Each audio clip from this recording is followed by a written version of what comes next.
enjoyed. And then, of course, West End Blend, which, wow, they certainly sell the attitude. Yeah, they certainly have a professional sound to them, don't they? Oh, yeah, no, it's beautifully done music, but it's still got that, like, rich, vibrant groove that just sells the music beyond a shadow of a doubt. Yeah, so music, as the song title says, music with some attitude. Yeah. I mean, I would love to see them live at some point. I've got to swing on down that way. Because, I don't know, just by the sound of the band, I think their live sets are going to be amazing. Well, we are here today at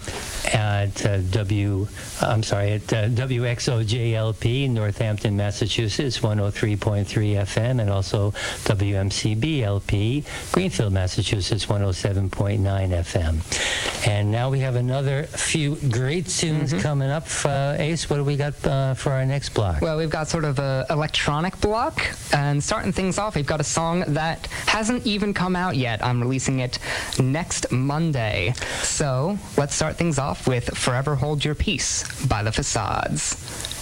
Oh, forever hold your peace.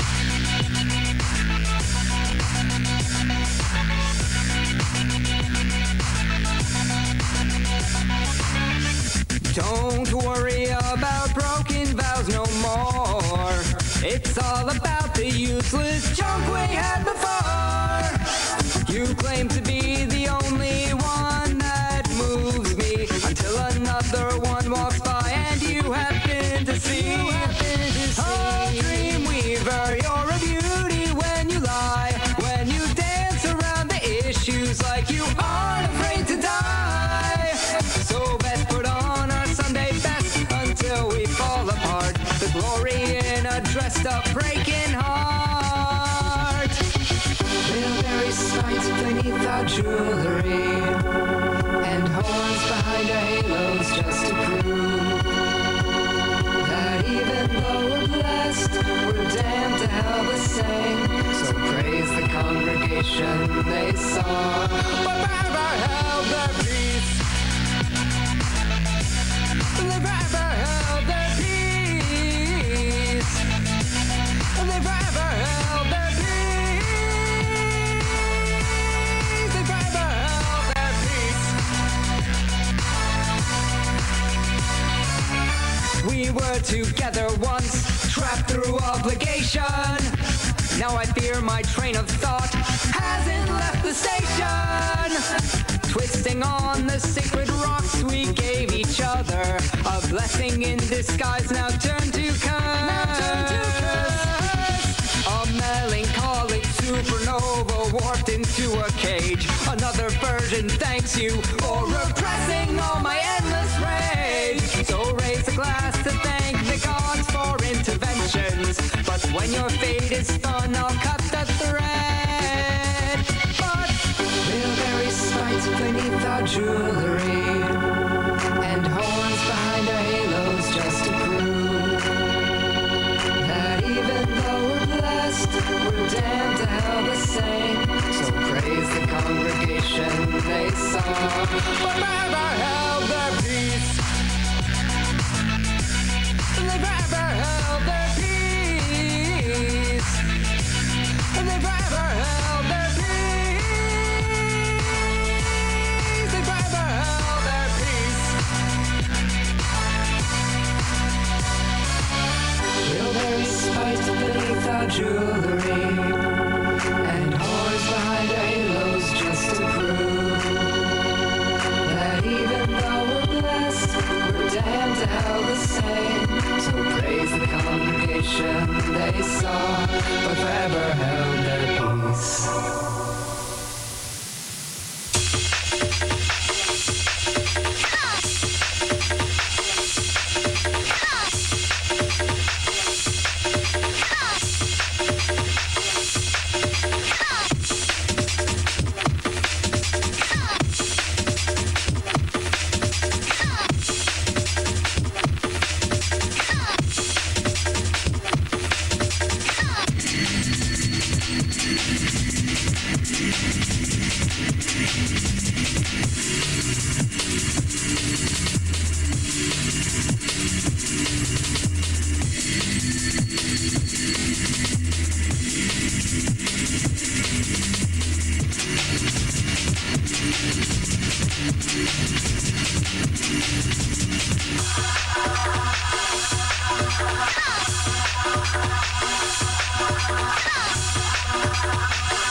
Okay, everyone.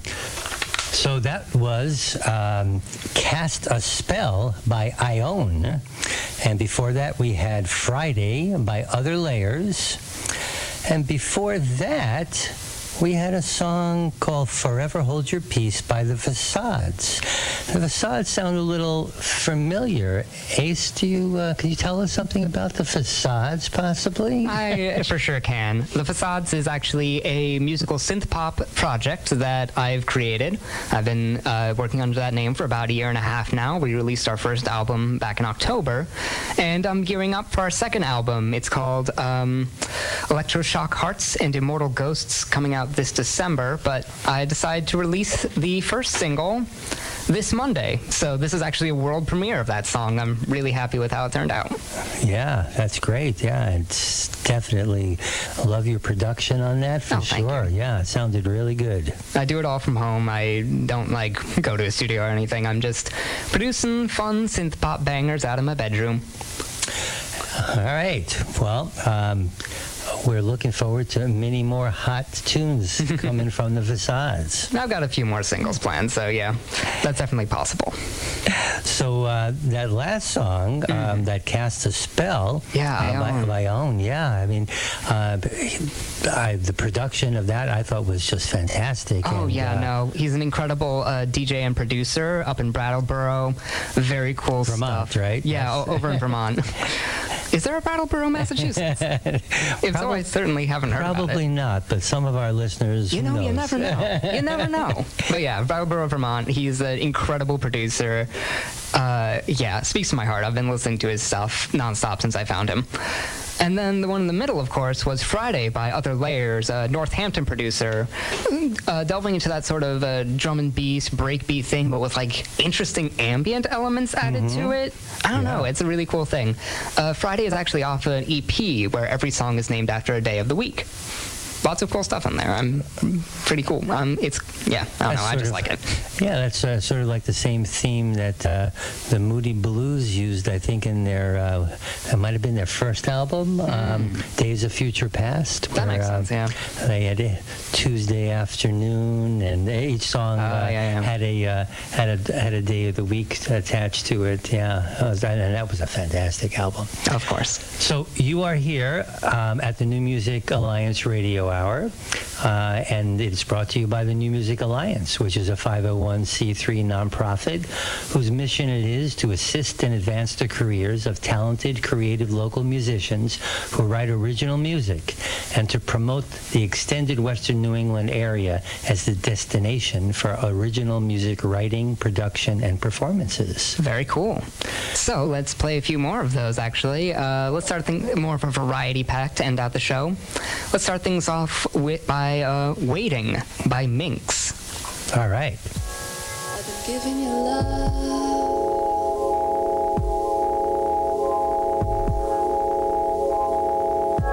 but it wasn't enough.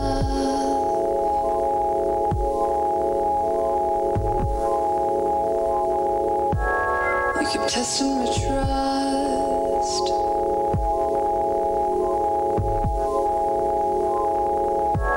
You treat me so rough,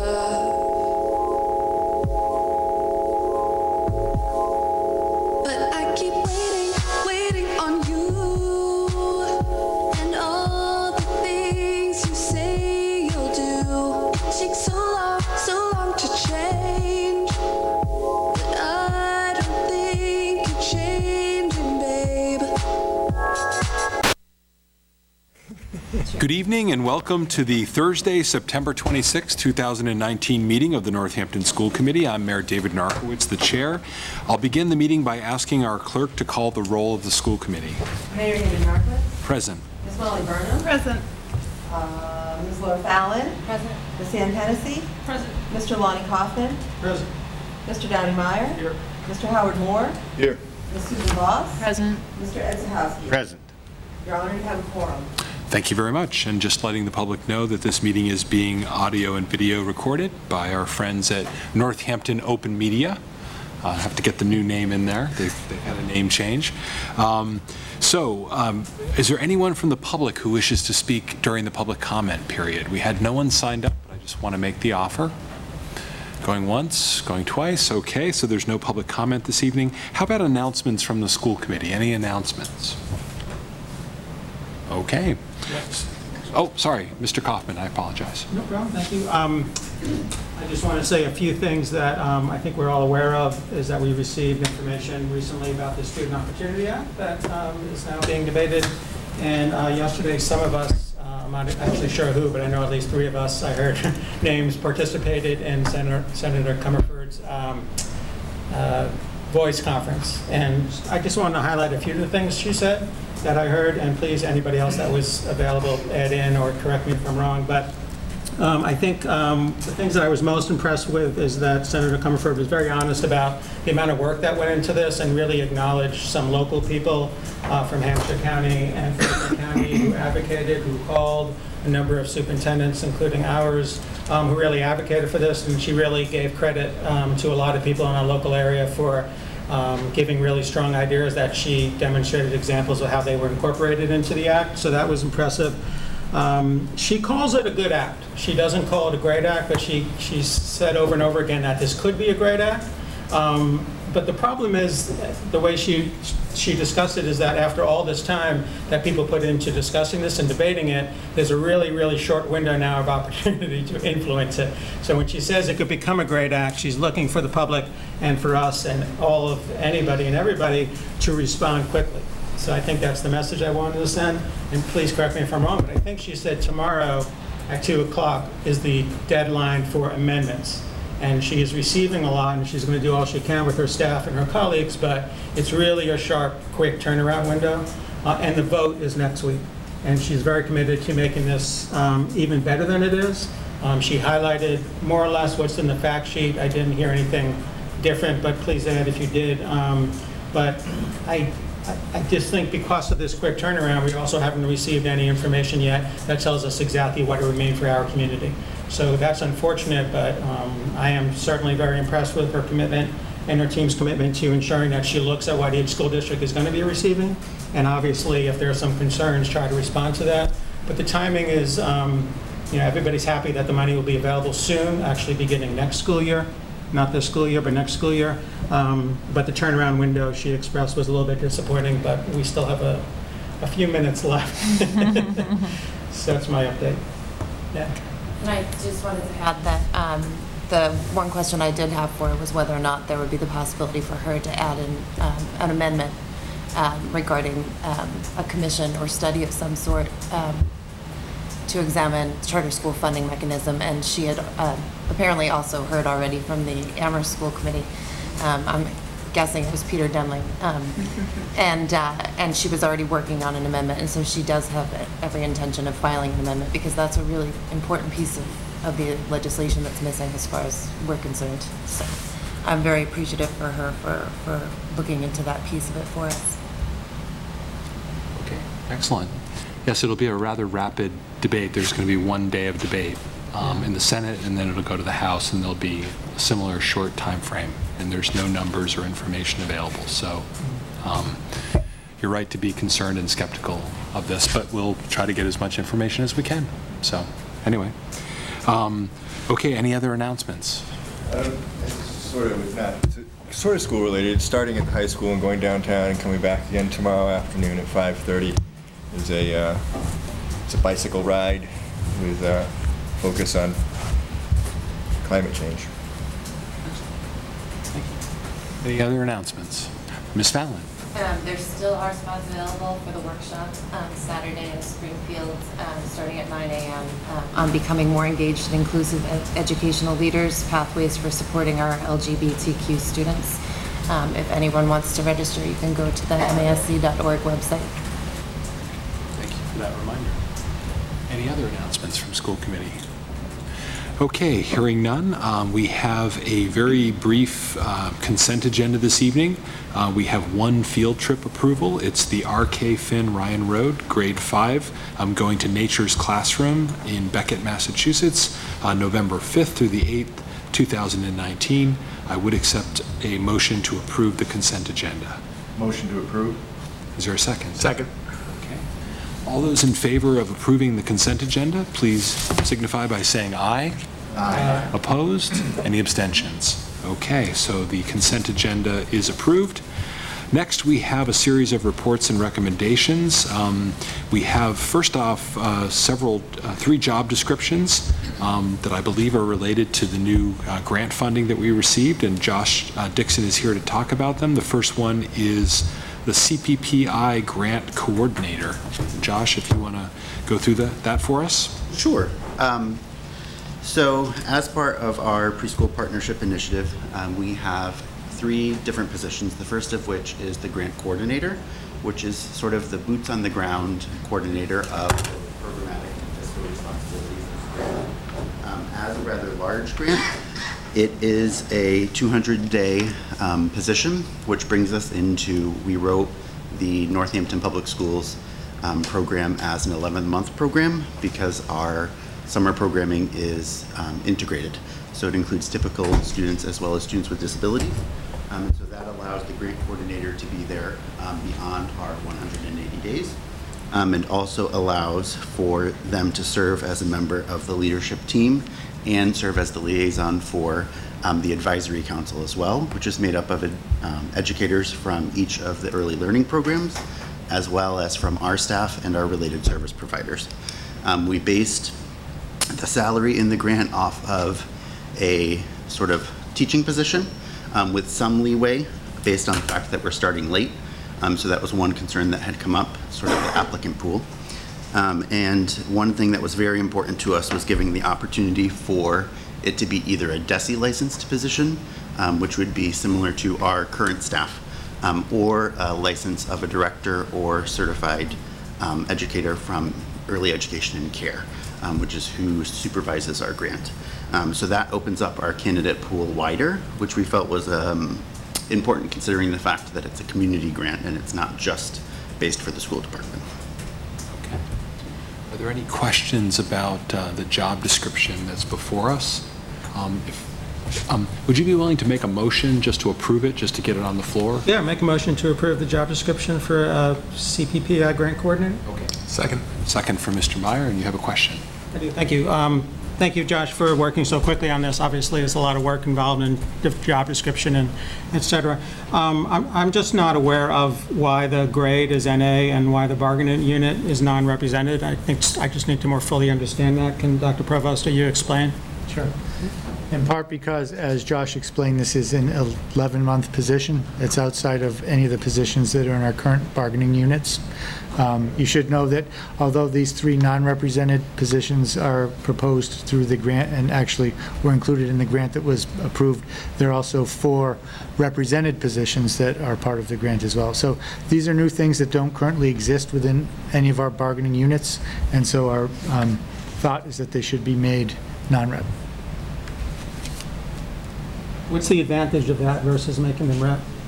Not having to reopen the recognition clause of the contracts. So as this, I noticed this is the same for the other 2 positions, or one's a stipend, right? But there's 2 positions that had that. So has this been run by NIS? Are they in This hasn't because they're non-rep.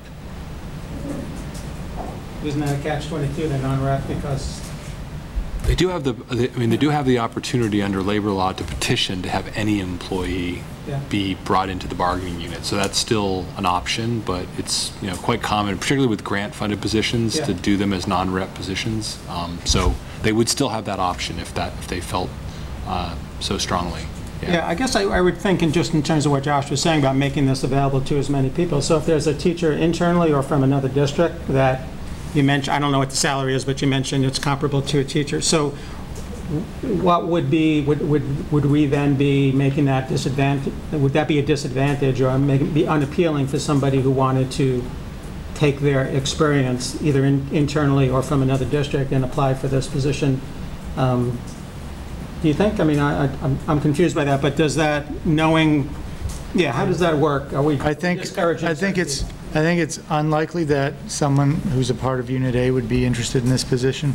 And in most cases, it would be representing a pay cut for longer hours and more days. Mm-hmm. So this would be someone who's coming from more of an administrative kind of role. Administrative kind of role would be more money, right? Not on a per day basis, and many administrative positions. So let me, if there's a teacher who, is this on the teacher's salary schedule, or you're basing it on the teacher's salary? It's not on the teacher's salary schedule. So it's less than is what you're saying? You're anticipating that this is paying less? If you were to calculate it on a per diem basis or a per hour basis, it would be less. It's not on the teacher's schedule because it's not part of the teacher's contract. There are no teaching positions that do this kind of work with this kind of a schedule. Right. So what is the salary? So the grant currently lists the salary as $55,000. Uh-huh. Right. Okay, thank you. You're welcome. Thank you. So there's been a motion made and seconded to approve this job description for the CPPI grant coordinator. Are there any other questions? Hearing none, all those in favor, please say aye. Aye. Opposed? Any abstentions? Okay, next up is a description for a grant supervisor. Josh, do you want to? Sure. So the grant supervisor position is a stipend position. It's a stipend for $3,000, and it is a 12-month position. So it's a role that would supervise both while the coordinator is present as well as while the coordinator is not, as our early learning programs are in session 12 months out of the year. Some of the major sort of, not discrepancies, but differences between the coordinator and the grant supervisor is that the grant supervisor needs to hold a Massachusetts Administrator of Special Education license, because we have students who are receiving itinerant services over the course of the school year, as well as the remaining 2 months when we're not in session. And so to ensure that there's compliance with regulations, we thought that that was something that was important. They also serve as the Leadership Council chair. So the Leadership Council meets for 12 months. So we have 12 meetings, and that is sort of the stipend from that position, for that position, I should say. Someone like to make a motion to approve this just for purposes of discussion, debate? So moved. Okay. Second. Second, okay. Any questions about this grant supervisor job description? Yes, Mr. So who's gonna fill this role? Has that been determined yet, or is it an No, application they're process? Open for an application process. So So- any individual who holds an administrator's license, as well as meeting the requirements of the other portions, would be Right. eligible to apply. So this is likely to be an internal person? I think it's likely to be. So I mean, you guys are so overworked as is. I just feel, I mean, we can make it $100,000. It still doesn't feel fair to me, but I don't know a better solution. But $3,000 doesn't sound like that much, actually. But I'm just concerned about adding more to people's plate already from our administrative, and I trust that you've discussed this with him, John, so maybe you have a candidate who is willing to do it. That's just, I'll certainly endorse the idea. I just want to express that concern, and I'm sure you've thought about it already, right? So, and I would just point out that it's not limited to people who are currently administrators within the district. It just needs to be someone with administrative licensure. There are many people who have administrative licenses who don't use them. Okay, In fact, that's why UMass shut down their program. So it could be somebody, it could be a teacher. Yep. Actually, Yep. that's good to know. Yep. Okay, thank you. Any other questions? Ms. Fallon? I noticed that it requires travel. Is there going to be an additional travel stipend offered, or is that $3,000 stipend going to cover everything? The stipend is all that's in here. We do have money in the grant, I believe, that can reimburse travel, but that doesn't have to be listed as part of the job description. Any other questions? Hearing none, all those in favor of approving this grant supervisor job description, please say aye. Aye. Opposed? Any abstentions? Okay, next up, the family advocate position. So the family advocate position is mirrored after our Head Start and Community Action partner job description for their family advocate position. It's really to help bridge the gap of communication and sort of access, not only to our programming, but also the programming of our early learning programs.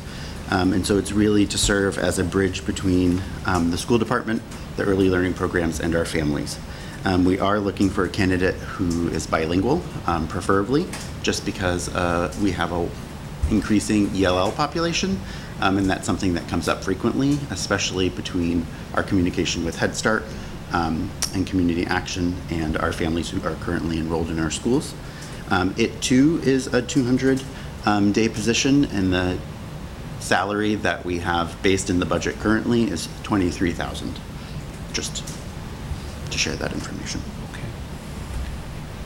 Does someone want to make a motion on this, just to get it on the floor? Okay, is there a second? Okay, so motion made and seconded. Any questions or discussion about this position? Mr. Sorry. Mr. Cobb? So how many FTEs is this? What percentage of an FTE is this?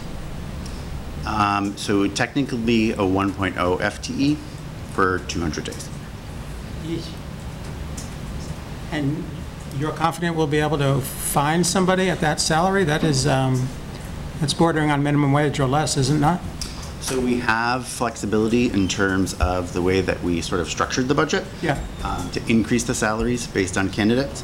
And because it's likely, so we have yet to receive the standard contract form from the state, so we likely won't be starting until the middle of October to the end of October. So the salary divided by the remaining days would be higher, if that makes sense. Well, I'm not sure it makes sense to me. What is that? So, for example, it's $23,000 for the entire length. So if the person only works, you see what I mean?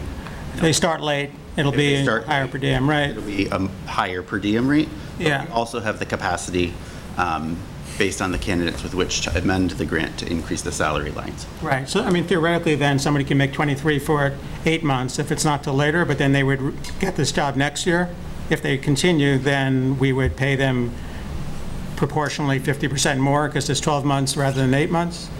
So, no, in the sense that we only have budget projections for next year. Yeah. So we don't actually have a confirmed amount of total for the grant next year. So it could very well be that the salary would vary between this year and next year, regardless of what funding is available for us. All right. It seems to me like I appreciate what you're saying, it can go up, but if we're advertising at 23, if that's going to be in the advertisement, then it seems like we're shooting ourselves in the foot where candidates are, if there was a range even that we might be able to appeal to folks who are looking for the upper and we're turned down at the opportunity if we're not affording them that, but if we're advertising at 23, that seems like for a full-time position, that seems to me very, very low for the skills that we're looking for.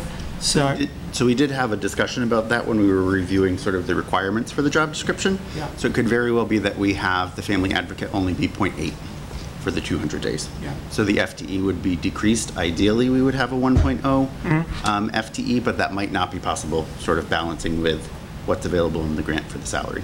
Right. And when we advertise, are we putting in salary? Yes. And can we put in a range, since you're saying we have that opportunity to go higher? Would that be a reasonable request? I think so. Thank you. Other questions about this job description? I do. Yeah. Same question about travel. Can that be explicit in there, that travel? Because this is someone who will be going among different sites. And I think we should put it in the posting. Yeah. Typically, we don't put our policies within It will be in the the- job description. Any other questions about this? Okay, so all those in favor of approving this job description, please say aye. Aye. Opposed? Any abstentions? Okay, thank you very much, Josh. Thank you. Next, we have a appointment of a voting delegate and alternate to the MASC Delegate Assembly, which will be happening in November as part of the MASC conference. And I'm seeking a nomination. First of all, I know that Ms. Fallon, you are attending the conference, so this would be these would be the resolutions that we're typically asked to vote on. Okay.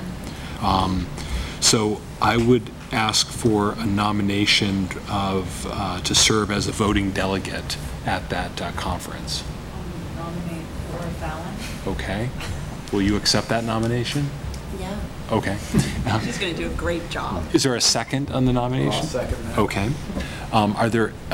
Is there any nominations to serve as an alternate in the event that Ms. Fallon doesn't attend I think we're allowed to appoint a primary and then an alternate to basically to cast our vote at the delegate conference. I would, but I'm actually away. Okay. So, thank you. Is anybody else attending? I was not planning on attending. No, it's in Cape Cod, correct? Yeah. In November. Plan is November 1st. Yes. No, sorry, November. Dr. Provost, it's the day after Election Day through Saturday. Okay. So it's that following week. Okay. I don't think we're required to have an alternate. No, we're not required to have an alternate. Okay, so we could take our chances that you'll Okay. make it. I promise. Stay healthy. Yeah, right? So there's been a motion made and seconded to 6th through the 8th. 6th through the 8th, yes, to appoint Ms. Fallon to be our voting delegate at the MASC Delegate Assembly. Any discussion on that?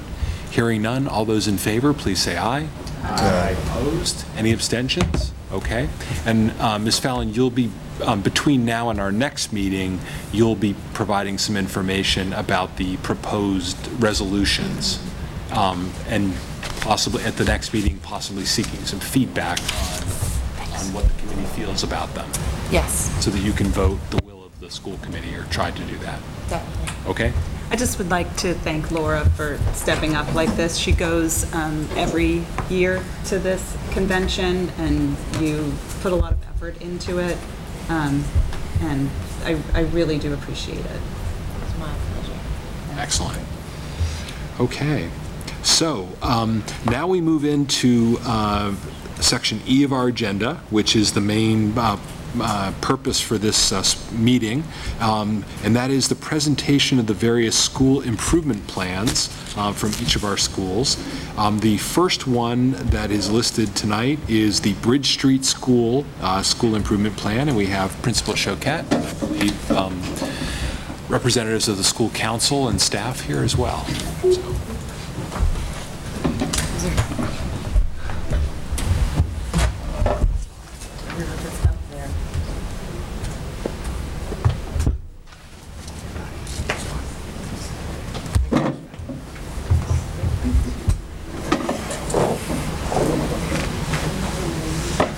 And you're gonna let me read over your shoulder too?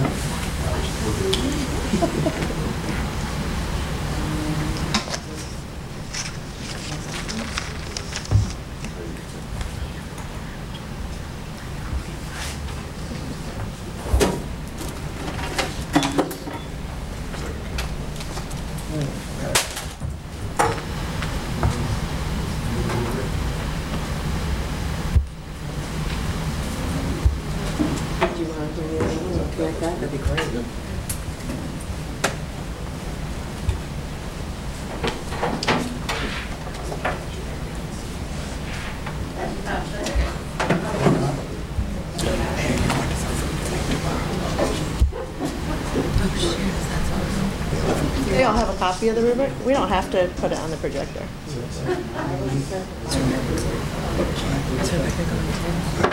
All right.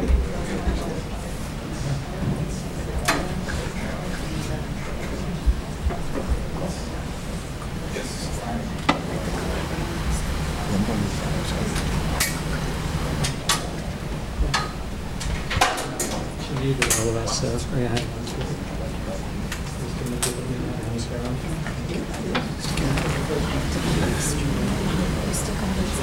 Yeah. Oh, that good. We'll ride our bikes together.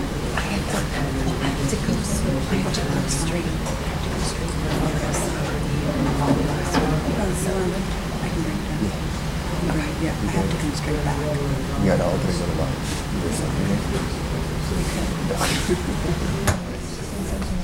Straight back to the field. And I do too. I should know that, but I'm gonna have to 9 to, is it not 9 to 1?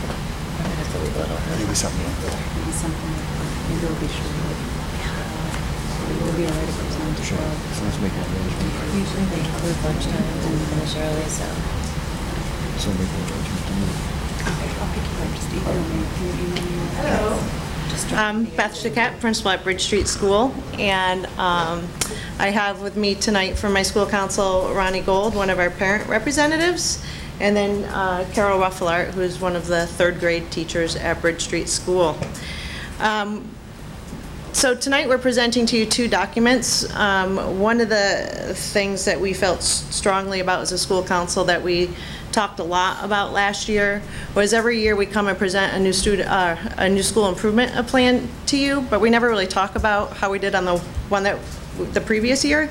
So we thought that it would be beneficial for you to see how we felt like we did on the plan that we presented the previous year, and it was one of our goals in our school improvement plan last year.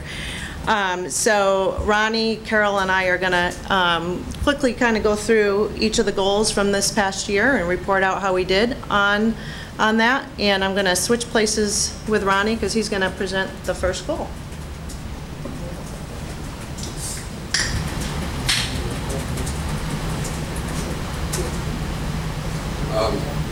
And so this first goal, I'm Ronnie Gold, I'm a parent at Bridge Street School. This first goal was the creation and the use of our rubric.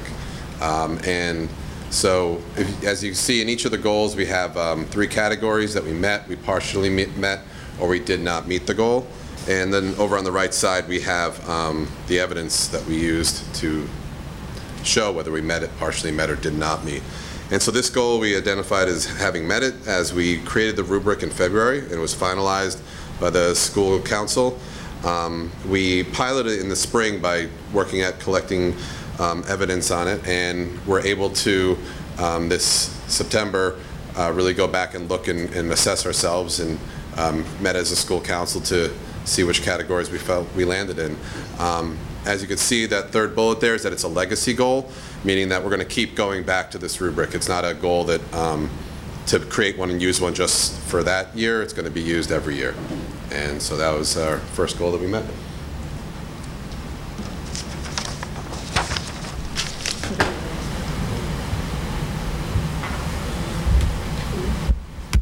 So our second goal, Carol and I are going to take turns on each of the objectives. We felt like we met this goal for providing ongoing training to the faculty and staff on the curriculum and assessments while increasing our understanding and commitment to becoming more culturally proficient in order to improve academic achievement and to create a more welcoming school to all of our families. And Carol's going to present the first objective. Okay, the first objective is the principal and school district will continue to provide ongoing training in the curriculum programs in order for teachers to have a better understanding of the curriculum and programs to ensure we're teaching to fidelity. And on the evidence side, you'll see that we have monthly grade level meetings, which is district-wide, monthly ELA math K through 5 department chair meetings, which are district, monthly CTL meetings, first and second grade AVMR PLC. They met two times a month at Bridge Street. Math and ELA coaches worked with grade levels and individual teachers, observing, modeling, and coaching them in Readers and Writers Workshop and math investigations. We had the Summer Social Studies Camp. More teachers were trained in the AVMR, and currently 14 teachers at Bridge Street School are trained in AVMR 1 and 2, and 3 in AVMR 2. 2 teachers went this summer for Orton Gillingham training, and let's see, in September and October of this year, 4 more teachers will be trained in AVMR. For the next objective, the principal will provide opportunities for additional planning time for teams of teachers to meet monthly for as long as resources allow. So this is something the school council worked at when we were working on some of the budgeting last year. We surveyed teachers around professional development monies, and they unanimously wanted more money to be able to work together within the school rather than being sent out to different PD opportunities. So we offered this to all grade level teams last year, and the first and second grade teachers were the only grades that took advantage of it, and that's how the PLCs that Carol was talking about in AVMR happened twice a month. We were able to pay for teachers to do that with the help of Nancy Cheevers to be able to do that twice a month. let's see here. Did I skip one? No, okay, making sure. The next one, the ILT, our instructional leadership team, will work with and support teachers in working with our lowest performing students identified by the state MCAS in order to meet the demands of the new state accountability system. They will do this by analyzing the data and sharing it with staff. The ILT will share strategies that will help support struggling students, as well as provide coaching to teachers to help support their instructional practices. So last year, the ILT, after analyzing our MCAS data from the previous year, we met with teachers in early December, and we broke out into small groups of vertical teams and with our math coach, our ELA coach, and went over the data on the lowest performing students from the MCAS. The faculty worked in small groups, sharing strategies that they were using and hearing about new strategies from other teachers that they could try in their classrooms. Last year's data for the lowest performing students, 54% of those students improved in ELA and 69% improved in math. And last year's data, if the state was still using the same accountability system, last year would have been the year we came out of level 3. Our science scores tripled last year for meeting or exceeding, and we had the second highest growth score out of the 4 elementary schools last year. And then some highlights from the 2019 MCAS that just came out. Happy to say that Bridge Street School is no longer in need of assistance or intervention. We are classified as making substantial progress towards our goals, and our lowest performing quartile in ELA improved. They were still below the target by 4.2 points, but had typical growth and fell at 46.8. And then our lowest performing quartile in math exceeded their targets by 8.5 points, which was an increase of 12.2 points from 2018. And they exceeded typical growth with an SGP of 60. And so typical growth is between 40 and 60, with 40 being low and 60 being high.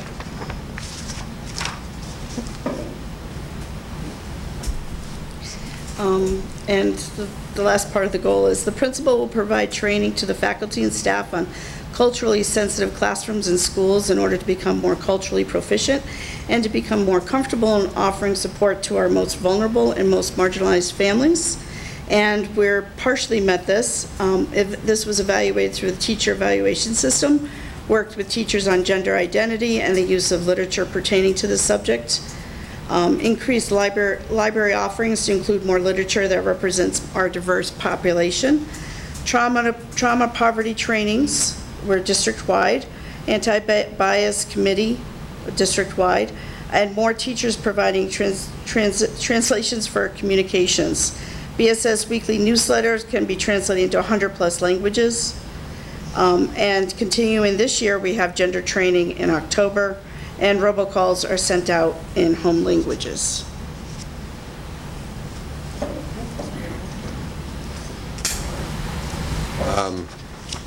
I'm going to read our third goal. Sam Hopper, another parent representative, was not able to be here today.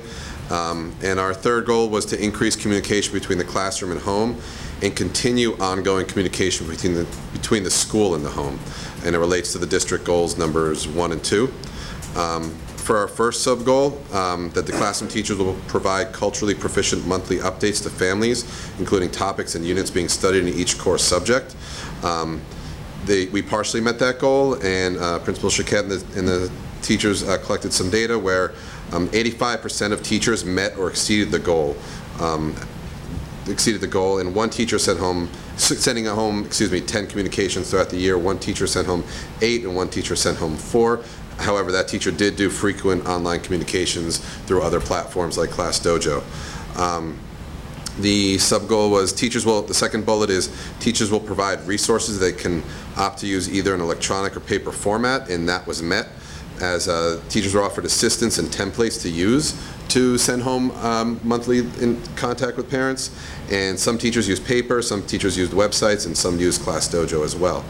And the last bullet was that we evaluated as being partially met, and this was that teachers will provide evidence of culturally proficient communication through the teacher evaluation system. And for that one, teachers made progress with this, but are still improving this area. And so that one was partially met, and that was our third goal from last year. Oh, excuse me, there's 2 more bullets. And the next 2 bullets, the principal will continue to send home weekly newsletters and be working with the adjustment counselor and providing principal chats in the community. The principal chats were held at the Grace House, Forbes Library, and at the school. And the weekly, Principal Weekly is sent home each week and translated, available in 100+ languages. So we said that that one was met. And now the last bullet is that principal will communicate the importance of collecting and analyzing assessment data in order to adjust the curriculum in our teaching practices to ensure the highest quality of education for our students and to maximize equity of the assessment process to benefit all students through the entirety of the learning levels. This one was met through through ongoing Monday morning newsletters, faculty meetings, the ILT team and the student support team, monthly special education meetings with the school psychologist supported this. Working as a district on the unified mindset around RTI was a support for this and evidence, as was the SST process being streamlined to include data from teachers during the SST meetings. And that's our third goal. And the final goal was to develop a comprehensive plan to best meet the needs of our students who struggle socially, emotionally, and behaviorally. This past year, we developed what we call the SEBL team, the Social Emotional Behavioral Learning Team at Bridge Street. And our SEBL team meets bi-weekly to kind of discuss, we focus on systems and structures and protocols within the building. And then we meet weekly in a separate meeting to discuss individual students and challenges they may be having and how we can best support them and teachers. We worked with teachers on having a better understanding of a tiered system of supports through small group instruction for Tier 1's general education, small group instruction Tier 2, and individual support or intensive supports in Tier 3. We've created a check-in and check-out system, which is kind of a Tier 2 approach to supporting students, and the check-ins and check-outs are typically done with our school psychologist, sometimes our adjustment counselor. We've also created a response system for students who struggle in various ways throughout the day. We use log and track data for calls to the office, students sent to the office, or requests for who needs and how often they're calling for assistance in classrooms, and we review that data every other week with the SEBL team.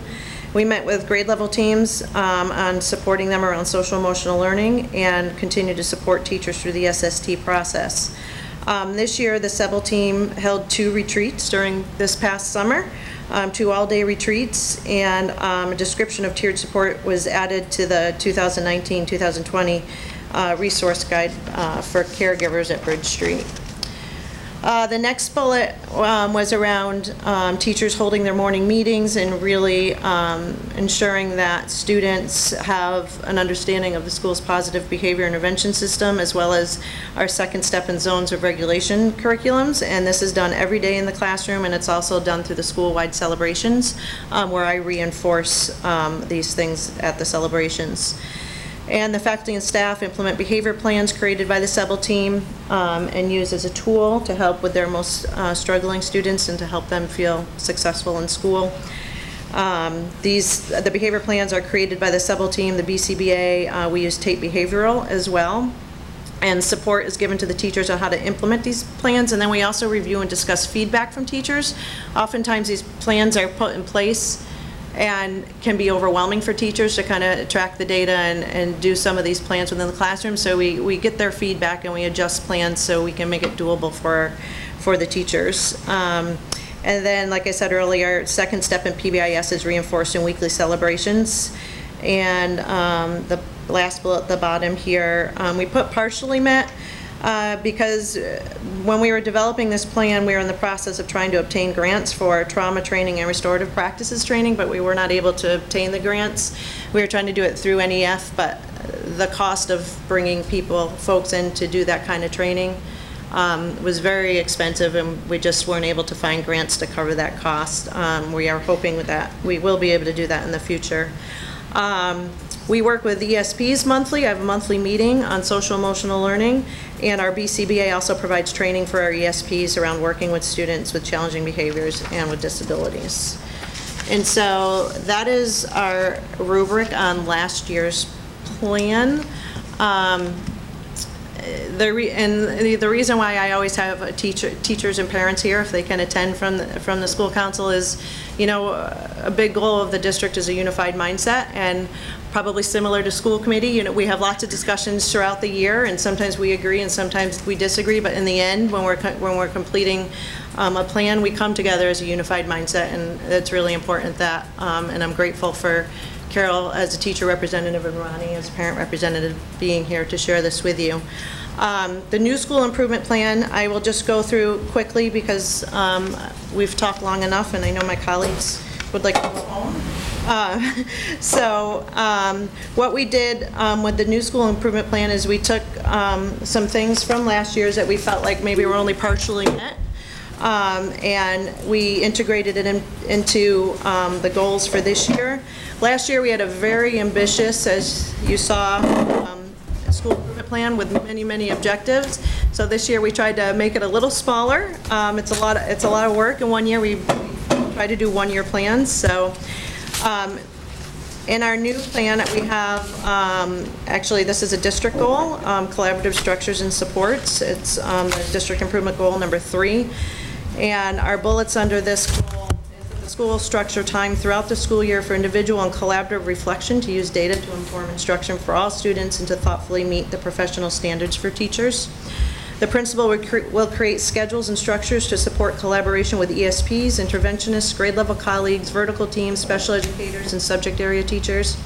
And the principal and school district will continue to provide ongoing training in the curriculum and programs in order to ensure understanding and that teachers are using them to fidelity. Goal number 2 was, or is a goal that I feel like we worked hard at and made a lot of gains, but there's still a lot of work to be done around cultural proficiency, so we felt it important to keep in our school improvement plan. And you'll see here, the principal will provide training to the faculty and staff to increase their understanding and knowledge of cultural proficiency and to ensure we are offering support to our most vulnerable and most marginalized families. And all classroom teachers K through 5 will utilize the same template for communicating to families what students are learning in each of the core subject areas. Teachers will provide culturally proficient communication to their families, which is part of the evaluation system. The template that's mentioned here, this came out of the Vision and Action Forum we had at Bridge Street School last year.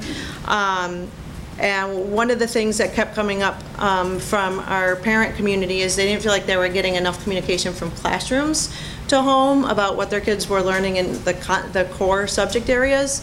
And they're also looking for consistency. And so we developed, with the help of David Cantler, kind of a template for teachers that's the same from K to 5, that is simple for them to fill out, to send home monthly to their families, just around this is what we're doing in math this month, this is what we're doing in ELA, science and social studies. And then teachers still have the opportunity, some of them use Class Dojo to send home pictures and kind of projects and activities that are going on. They still can use that, but they are all being asked to use this same kind of template around reporting on the core subject areas, so teachers know what to expect grade to grade.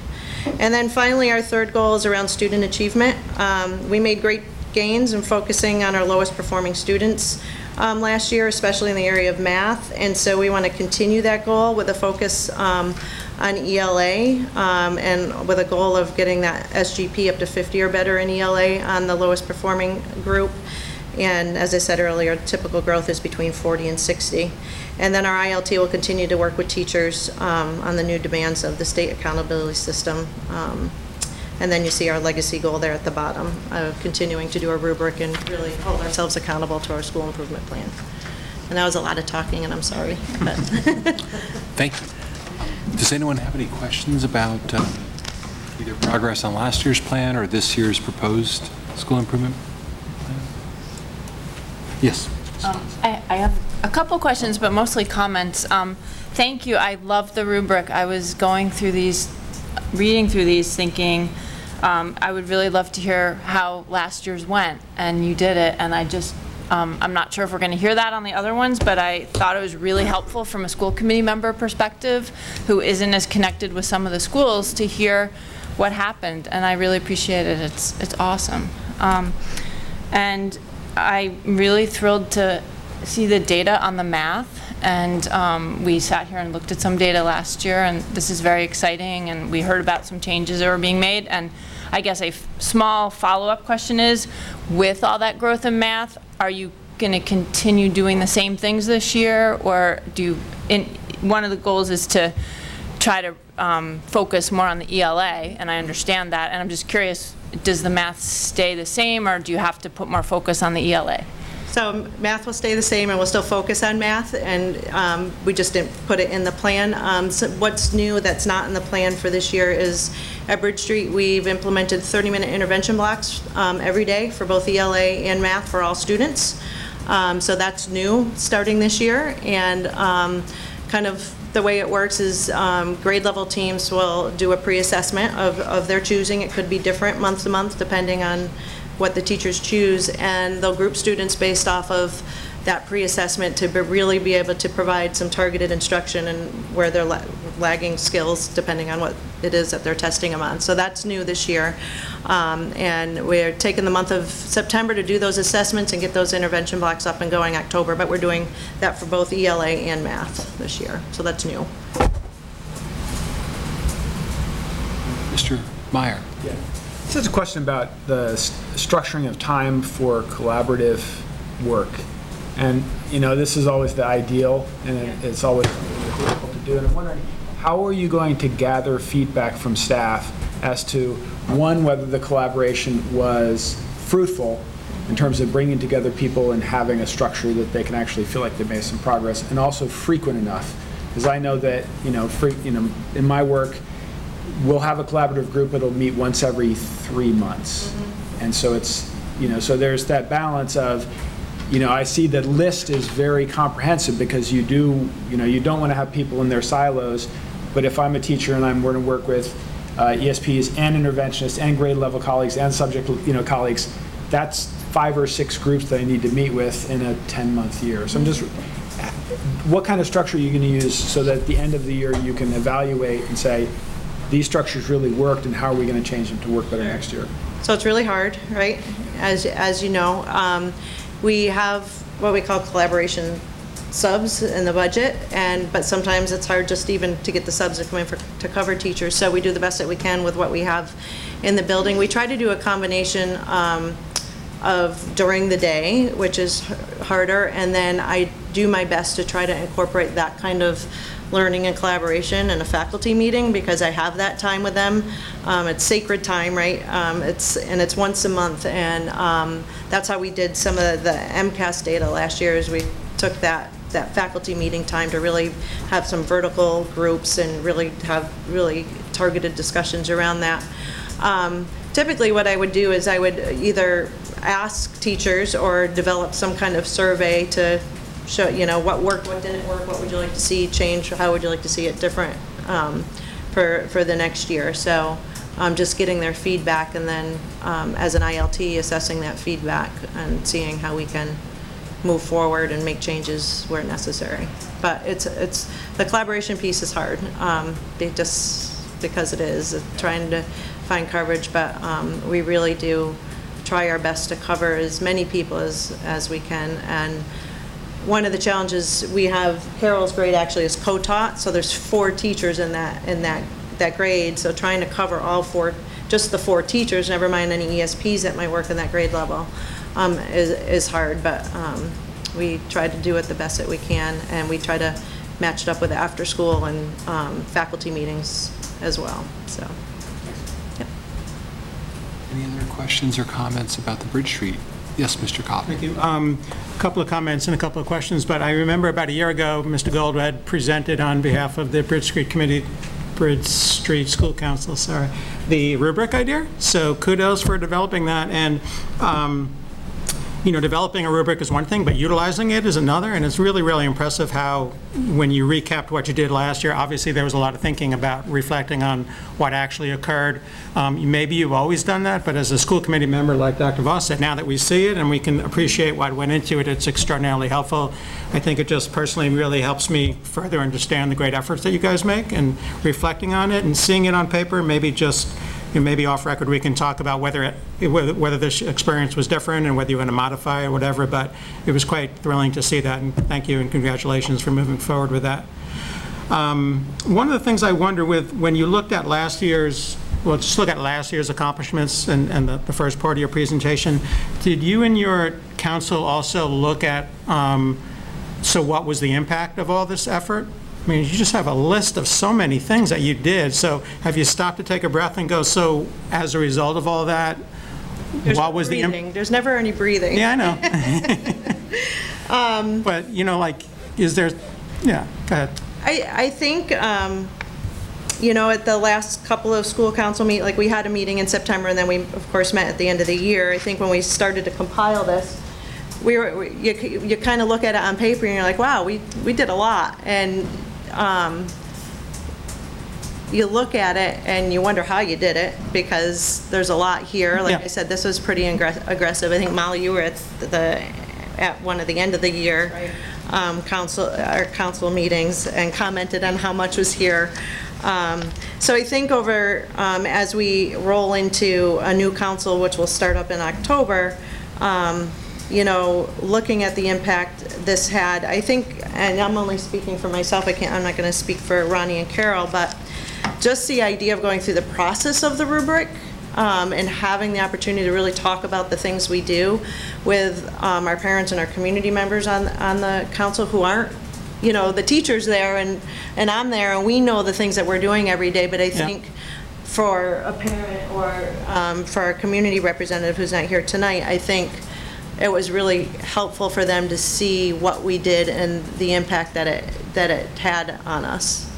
So yeah, that's great, and I think that you're gonna want to continue some of these things and add to it. So I mean, at some point, it's going to become unsustainable. So just to stop, if you can find the time, and go, well, these are the things that really resulted in the kind of things that we wanted, and these are the things that we put in a lot of effort, but maybe not realizing the impact that we anticipated might help you just to prioritize moving forward. Yep. So I would say the same thing for this year's school improvement plan. You have wonderful ideas, but what I'm not seeing is what you anticipate the impact to be, or what the expected results would be, particularly how it might relate to some of the new district accountability system, in terms of, is this going to impact student attendance, student growth, student academic scores. You have some of it here for sure. So I'm just wondering again, I guess I'm just encouraging you guys as you move forward this year to constantly look at what is the outcome of your efforts, and that would be a wonderful way to kind of celebrate all the efforts that your teachers are putting into this, to see that there's some critical outcomes that I know everybody's working for on a daily basis. Sure. But overall, a really nice presentation and really nice efforts through and through. Thank you. Any other questions or comments from school committee? Okay, thank you very much, and thank you to your team.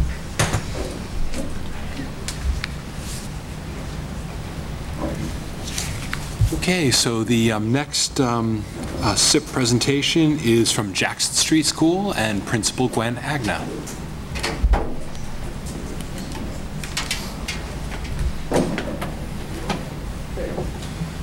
Good evening.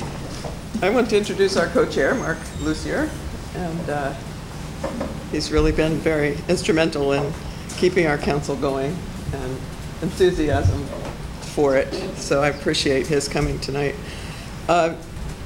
This is my final school improvement plan, the 24th. It's very interesting to me. I looked in the file drawer in our office of all the school improvement plans that we've done over the last 24 years, and interestingly, they used to be like this. I don't know, Leslie knows. So that we had to have one school improvement plan presented at each meeting instead of all together, because we had a chart and rubrics and when we were able to do things and how many things we were able to accomplish. And we met twice a month. Molly knows because she was on so that was the requirement, that we had to meet twice a month. It was useful, I think, especially looking back and seeing everything laid out in that kind of format. There was a point at which we were encouraged to do one-pagers or less and really speak to in very bulleted ways, which is what I'm still doing. And I know that the superintendent is interested in trying to unify the school improvement plans, and maybe that's where we can go back to. I'm happy to show you my library of school improvement plans. And, you know, I think we missed it when we stopped doing it because it was rich in our conversations, and I think the teachers were able to see what they were doing, you know, in a way that was written for them. And so now it's a different way of doing things, though the teachers on the council do have a lot of input and are really the prime movers of what we do. So I've bulleted, and I won't go through it. I think that you've seen it, and it's also a 2-year plan. So this is our 2nd year, and we've continued to do many of the things that we set for ourselves last year, and are seeing more and more success in our abilities to meet together as grade levels. We do have a commitment to that once a month and get rotating subs for that, and it's really been great for helping with the inclusion model movement. And the universal screening and the RTI and on and on and on, some of the things that I'm not going to read it to you. We, this year, have prioritized looking at our school survey from last year, the family survey, and increasing communication for families from the teachers. And they are starting to use some of those apps more. And I think some of them have commented that just sending photographs is often more powerful than trying to send little comments. So that is something that we've really prioritized in terms of, based on our school survey. I have joined the standards-based grading and reporting committee, which is a priority from the district improvement plan. And I'm very excited to, in my last year, to perhaps come up with a new elementary report card. And also the idea that we've been talking about for many years at our school around homework practices, and that's going to be more discussed as a district. We are very specifically trying to document the vision and mission of our school. Because I've been there for so long, and we have developed a lot of traditions and ways of doing things, and it's not something that we're going to give as a template or a contract to a new principal, but the entire faculty, staff, and the families, and the students have been very interested in trying to document what Jackson Street's about and has been about. And we have a transition team working with Chipwood, and they are accumulating all the data and hoping to put together a variety of formats so that not only can somebody who would apply for the job understand sort of who we are, but also for those who are interested in just knowing more about it, some of the sort of drill down that you don't always get as parents or even as 5th grade teachers versus kindergarten teachers. So it's going to be in a DVD, we hope, and in a booklet and an exhibit, a culminating celebration. So I'm excited about that, and it's probably the only way I'd like to end my time is having a celebration like that. What I thought about and thinking about coming here today, I wanted to talk about what Jackson Street was like when I first got there. I was the early childhood coordinator and the civil rights coordinator for the district from 1990. And I was privy to the statistics that Jackson Street was showing in our district. We had a significant number of free and reduced lunch families, 70%. It was borderline segregated school because there were almost 50% students of the global majority. It was a situation in which I know as a citizen of Northampton, my kids went to Jackson Street, but I had friends, I live in the Elm Street area, who said to me that we were sacrificing our children for our political ideals by sending them to Jackson Street. It was the black sheep, and truly black in terms of there was racism and classism in thinking about what Jackson Street was. It really bothered me as a parent because I knew the inside story and I knew that it was more than that. And it bothered me as the desegregation and equity coordinator because it was a segregated school and it was easily dismissed.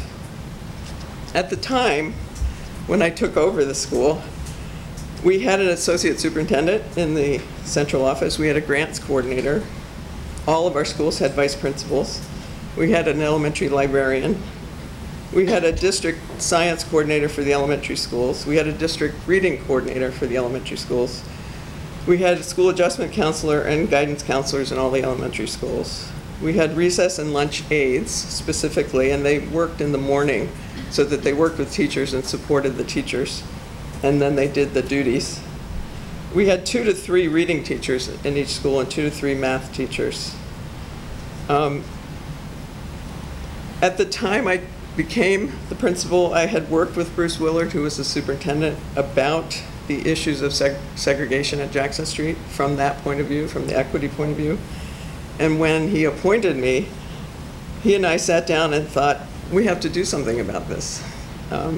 So I was very fortunate to have already worked with him and thought together that there are things he could do. We did a literature review about interventions in schools that had sort of more urban problems, as it were. So we looked at class size reduction. We looked at adding to the academic support services for the students at Jackson Street because there were so many of them at risk. We really discussed the inequities that were very glaring in Northampton about Jackson Street. Again, it was the word on the street was don't send your kids to Jackson Street. When we were able to do the class size reduction and reduce classes, when I started, the classes were 28 to 30 students. We reduced them to about 20 students and added ESL as well. We began to be able to basically address the needs of these high needs students, as well as look at anti-bias practices. Jackson Street had a very veteran staff of teachers. They were very committed, very intentional. They also felt that they were the black sheep of the district because they put their energy into a school where people didn't have a lot of respect for it. So we worked together on ways that they could understand that students of color and students in poverty, while they presented us with challenges, often behaviorally, there were still some things that we could do.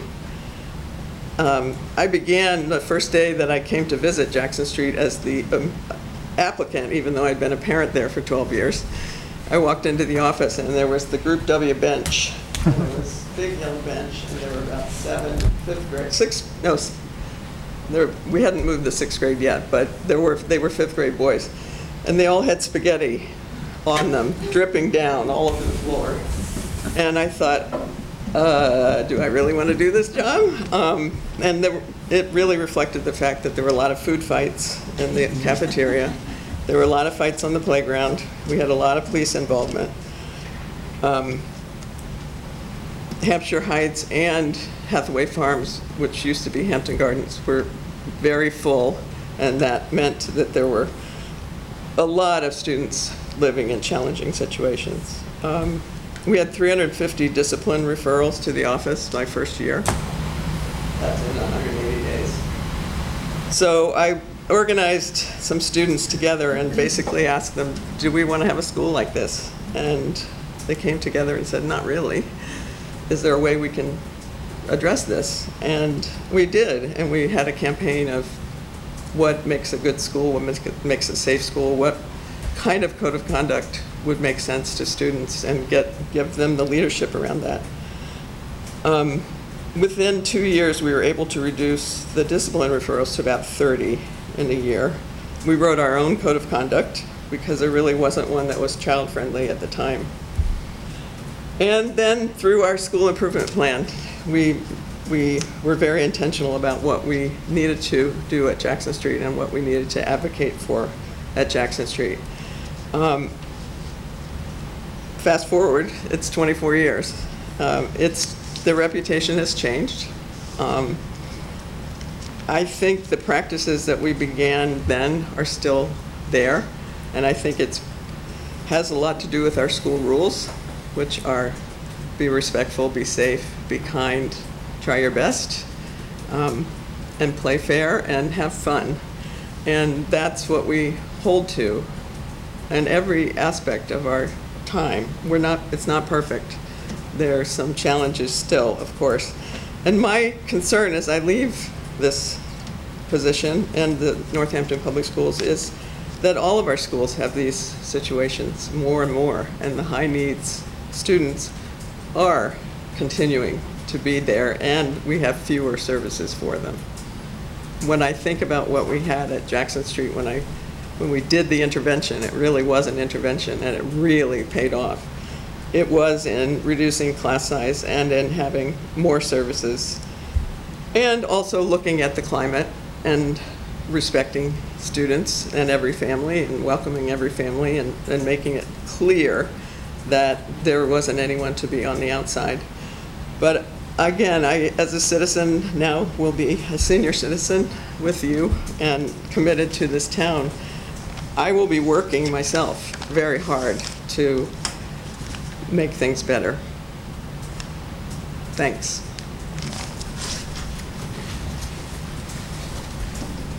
Okay. Thank you, Ms. Agnew. I think we call that a mic drop.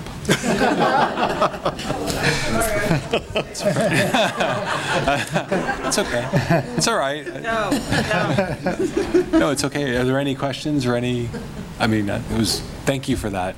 Thank you for that. And thank you for 25 years of that. Thank you. It's been a pleasure. Honored. Okay.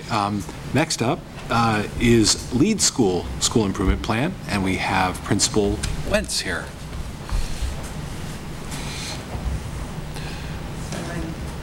Vertically challenged, so we'll bring this down. Good evening, everyone. I have moved to Florence and become part of the Northampton community. I haven't done my license or registration yet, but I soon hope to do that and become part of the community. So that piece has fallen into place, and so on to the school improvement plan. So it was nice to meet with our school council, met with them in September to help put this school improvement plan together. Some of this is part of the school improvement plan that they felt they still wanted to improve on as part of the school.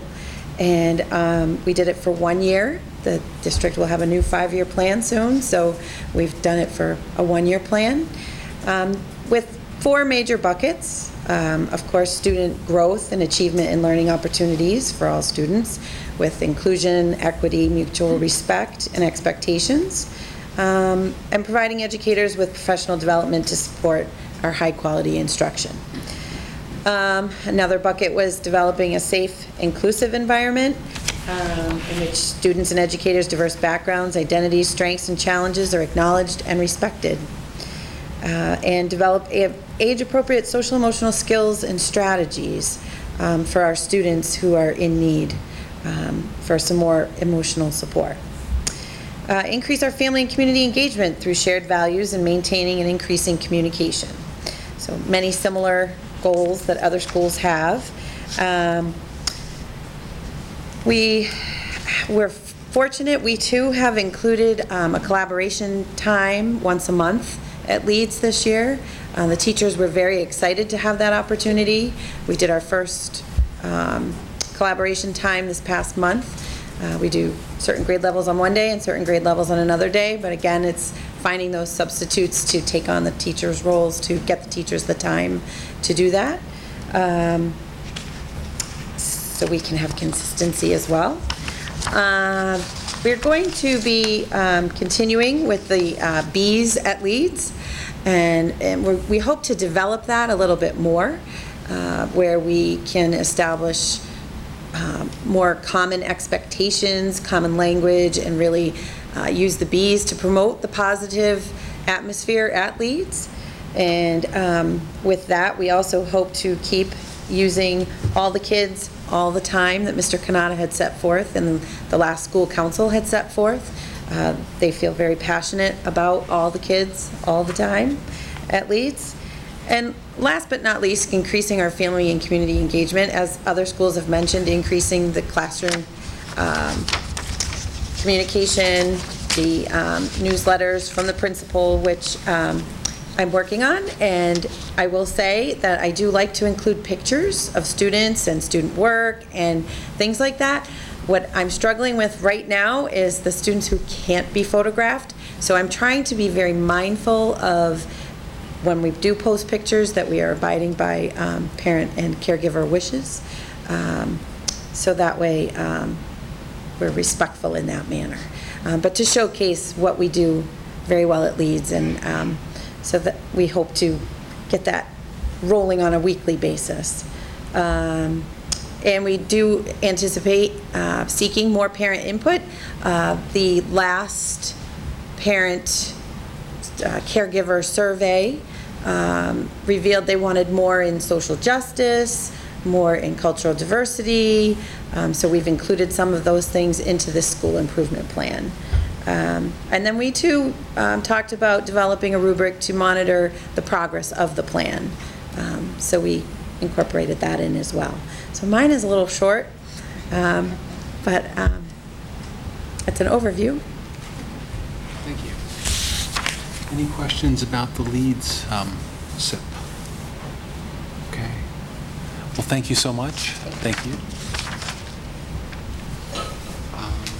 And then rounding out the elementary schools, we have Principal Madden presenting Ryan Road School. Hi.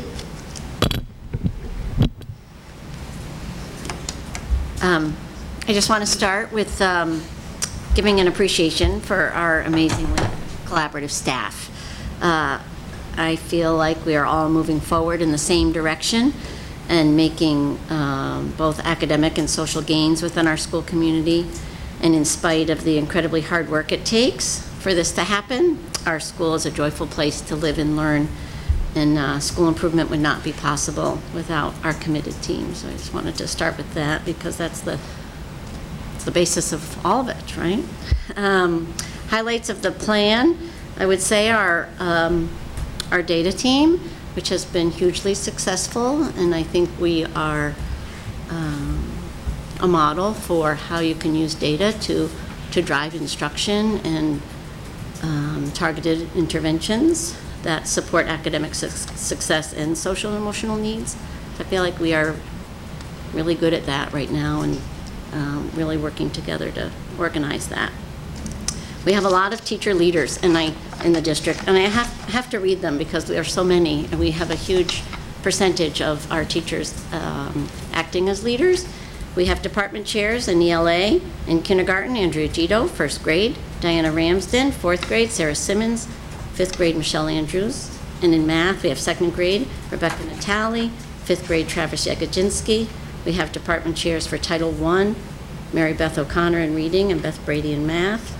And we have CTLs, the curriculum teacher leaders. In kindergarten, Andrea Gito, first grade, Diana Ramsden, first grade, Bridget Peelis, third grade, Paula Cleary, fourth grade, Sarah Simmons, and ELL, Rachel Ellis. So it's a huge list. And so it's not surprising that we do well when we have so many leaders, right? We have been hearing from parents that they would like more information about curriculum. So we have planned an academic information night next week. We struggled with when, the school council struggled with when that would be best, before or after open house. And so we're going to see how many, we're hoping for a great turnout. And so that will be next Thursday. You're all welcome to attend. It's 5:30 to 6:30, so classroom teachers are going to give a half-hour presentation twice so that parents could go to 2. We're also, our data team will be presenting around what we do for school assessments and interventions. So we hope it's going to be a great night. We'll only be serving hot cider, but you know, you can come. We are working on adding titles to our library that add diverse perspectives, and we have a whole list. Our librarian is really pushing out categories and titles, and really trying to pay more attention to how we use that literature and making sure that people are aware of the literature. We've really been changing our library quite a bit and updating that, and so we want to make sure people are aware of that. We want to increase our opportunities for collaborative technology integration that boosts creativity and engineering. We're very excited about that. And we're continuing and strengthening our relationship with Grow Food Northampton. We have Thursday markets after school, which are really great. And then they go from our school to Florence Heights, which has been really fabulous. We have trips to Crimson and Clover Farm and the community gardens, and we have classroom education around local produce, food preparation, and healthy eating. And I know they've just received a large grant, so we're thrilled with that. I also want to say how much I appreciate the air conditioning that was installed recently in our library. Now we have moved up into the realm of air-conditioned buildings, and that's so great. And I'm hopeful that with capital funding, we can increase our accessibility for all of our students in bathrooms and on the playground. That's all I have to say. Questions? Any questions from Ms. Madden? It's Ms. Fallon. So I kind of held all of mine to the end, but I want to say how much I appreciate that all 4 principals took kind of their own unique way of looking at this. We have Principal Choquette kind of taking a look back at like what did they manage to accomplish, and Ms. Agnell taking a look way back, which I actually really, really love. That's something that I never knew. That I think that's a really great historical perspective to have. And Principal Wentz, that's a great look forward. Your first look, like that's really great. Your first school improvement plan, like it's very exciting, I think. And I have to say, Principal Matt, I love that you included, I know everybody's like focused on, well, how will you know if you achieved it, and you know, how will you measure your outcomes? I actually love that you put the beginning part of it, the essential questions, like what is guiding your process, because sometimes I don't know what's prompting, you know, some of this work, and so I love that you included the essential questions for the work ahead and what was kind of guiding your process. But I appreciate all the work everybody put in, and I love that you all kind of put your own unique spin on it. So thank you all so much for your work on that, and to the teachers and parents on the councils too. Any comments? Or? Thank you very much, Principal Matt. Okay, so now we move up to JFK Middle School, and Principal Wilson is here, and her team. Thank you. And Associate Principal Vinnie Napoli is here as well with me. So I just wanted to start by taking this opportunity to thank all of you and the superintendent for all your support of our students, our fabulous students, and to thank the amazing educators at JFK who are so committed to teaching our middle schoolers. I'd also like to thank the JFK School Council for their collaboration in developing our plan. We had very thoughtful discussions from many different perspectives, which led to our final document. And I'm really excited to present our school improvement plan this evening. It really reflects our priorities and will guide our work for student and school community growth. So it's a new plan. We accomplished much of our previous plan, and things that we felt like we continued to need to work on are reflected in this plan. So we're going to start with goal 1 of the current plan. This goal really remains the same, but our action steps and measures of progress have changed. So our first goal is to continue to identify and implement structures and systems to positively impact school culture and support students who struggle socially, emotionally, and/or behaviorally. This is connected to the district improvement plan as well. So Vinnie's going to talk about a couple of the things we're going to be doing. So our first bullet is really to continue implementing PBIS, and so this year we're going to continue with expanding Tier 1 interventions and supports, and really looking at and implementing or starting to implement the Tier 2 supports. We're going to empower our student Ask Ambassadors to really take a lead role inside of PBIS2 and start really handing it over to our students. In addition to that, we're going to strengthen our classroom practices by empowering our teachers. That started about a week and a half ago when we had a professional development led by our staff on P3&E, which is really about being positive, present, and predictable, and also really engaging students. The second way we're going to actually really start changing what we're doing for students here is by revamping our student support team. And for those of you that know, it's called SST, but a lot of schools use it as a pre-referral process, and that's not something we've traditionally done here. So we're starting to bring in our teachers to our SST meetings to really focus on what's happening on the classroom for particular students, and really making sure we're getting to students before they require any sort of plan, and then recognizing if there is a need for a plan, that's what we're going to put in place for them. All right, a few other things under Goal 1. We are looking to more fully develop service learning opportunities through community partnerships. One of the great successes of JFK has been our Day of Service. And so we're looking to expand that not only for the Day of Service, but for other opportunities for our students. We're also looking to implement more student internships. One of the things that the school council is very committed to, and we are as well as a school, is provide research-based vaping and marijuana prevention across grade levels, as well as offering opportunities for education for our caregivers. And we're going to continue our work on anti-bias and equity, and we're going to form a building-based anti-bias and equity committee, and we're hoping to include caregivers, faculty and staff, students, and community members. Goal number 2 is a little different. We've been focusing on communication over the past few years with the school council. It's been one of our priorities. This year we're really focusing on communicating and our outreach and involvement with our families of English learners and former English learners, called FLEPs. And so this is all part of our turnaround plan to improve the attendance and academic achievement for our Ls and our FLEPs. And some of the things that we're going to be working on as a school council is to hopefully improve the attendance at our new EL PAC meetings. We are working as a district and as a school to provide translation for all school documents and correspondence. We're hoping to provide family partners for all new students and caregivers, but also focusing on new English families of English learners. We're hoping to host multicultural community events for our families, and then hold events and activities out in the community facilitated by students and families and school personnel. Our third goal remains the same, focused on the achievement, academic achievement of all of our students, and using data to inform our instruction, our decision-making, and our student support. We have been working as a school on implementing and learning strategies to support our English learners and our former English learners. So we have done some professional development for teachers and ESPs, and we're going to continue to do that.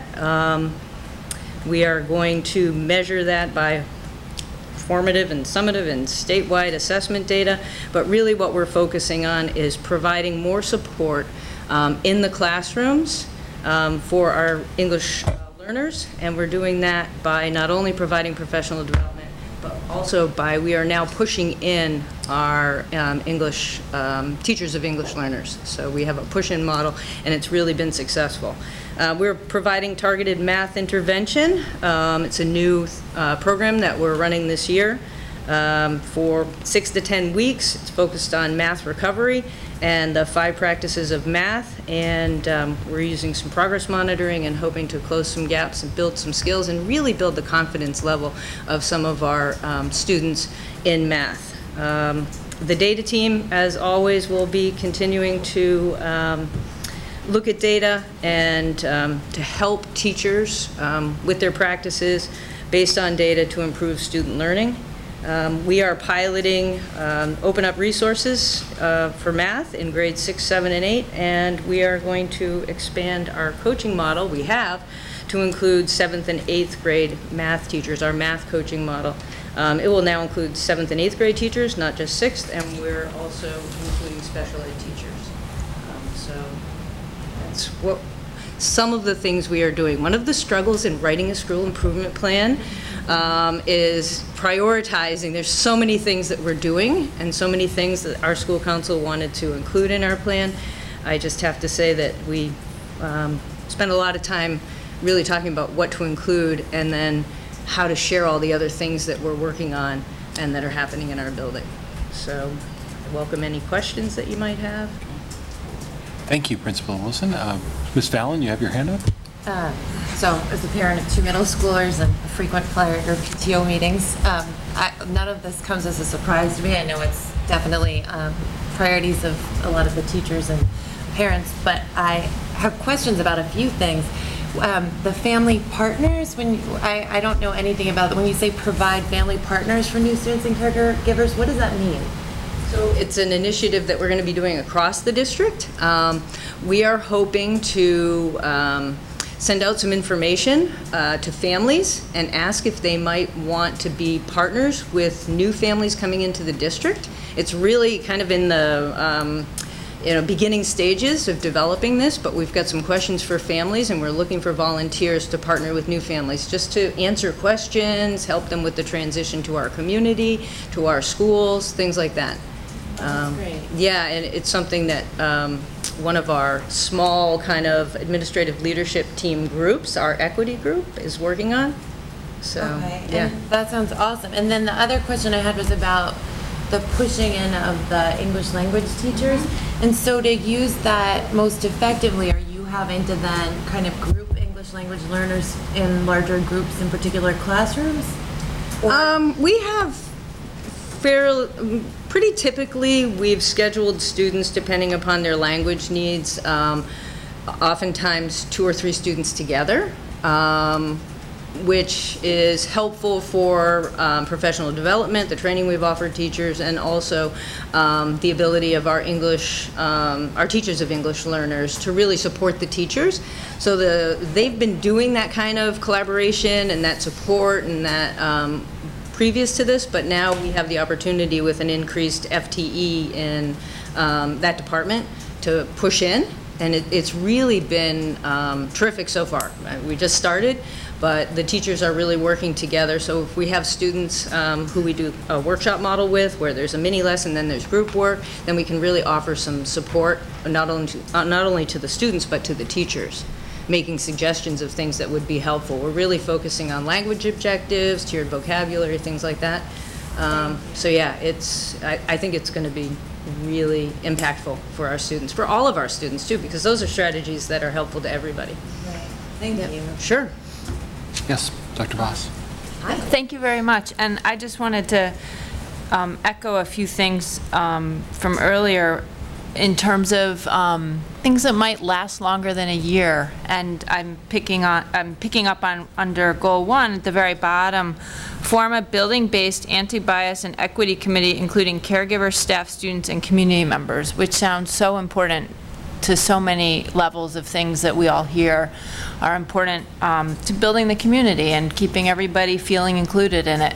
And I just want to encourage you, as that happens, to report back. Sure. So not to lose this on, this is one of the goals for this year, but whether it's a rubric or somehow reporting back, we started this and this was what worked and this is what didn't work and this is where we're going with it. Because I think maybe other schools can learn from it, and it just seems like a very important thing to start. Thank you. So one of the things that we've been doing is we've carried forward at the building level the anti-bias work that we've done as a district, and we've provided some on-site professional development for a team of teachers who are now bringing that out to their colleagues, and we're going to continue that work. Gwen and I were on the district civil rights committee, and then we brought those to our our building sites. And we've been trying to continue this work, and I think we're at the point now again where we're going to form a committee and hopefully make some significant difference for a lot of families and students. So, thank you. Just a similar comment on a bullet further down, and I'm jumping to the targeted math intervention, which again, we've talked about, and I know it was in our budget, and I just think that's a really important area that we keep track of and don't just say that was a goal this year and then not come back to it next year. And as a school committee member, I'll be really interested in knowing over the period of a few years how that's working. And is it, I'm just wanting to understand it slightly more detailed. Are we going to be able to cover this for all the kids who fall below the meets expectations, or is it going to be a subset of those kids? Do we know? We don't know yet. It will depend on some of the assessments that we're using at the end of the 6 to 10 week periods of time that we're doing this, but I believe, looking at the number of students and the amount of time that we have dedicated to this, I think we will be able to, for sure. Great. That's good. Are you all set, Dr. Voss? Okay. Ms. Hennessy? Just, I don't know how I'm going to form this, but as having, like Laura, 2 kids in middle school, not so fun.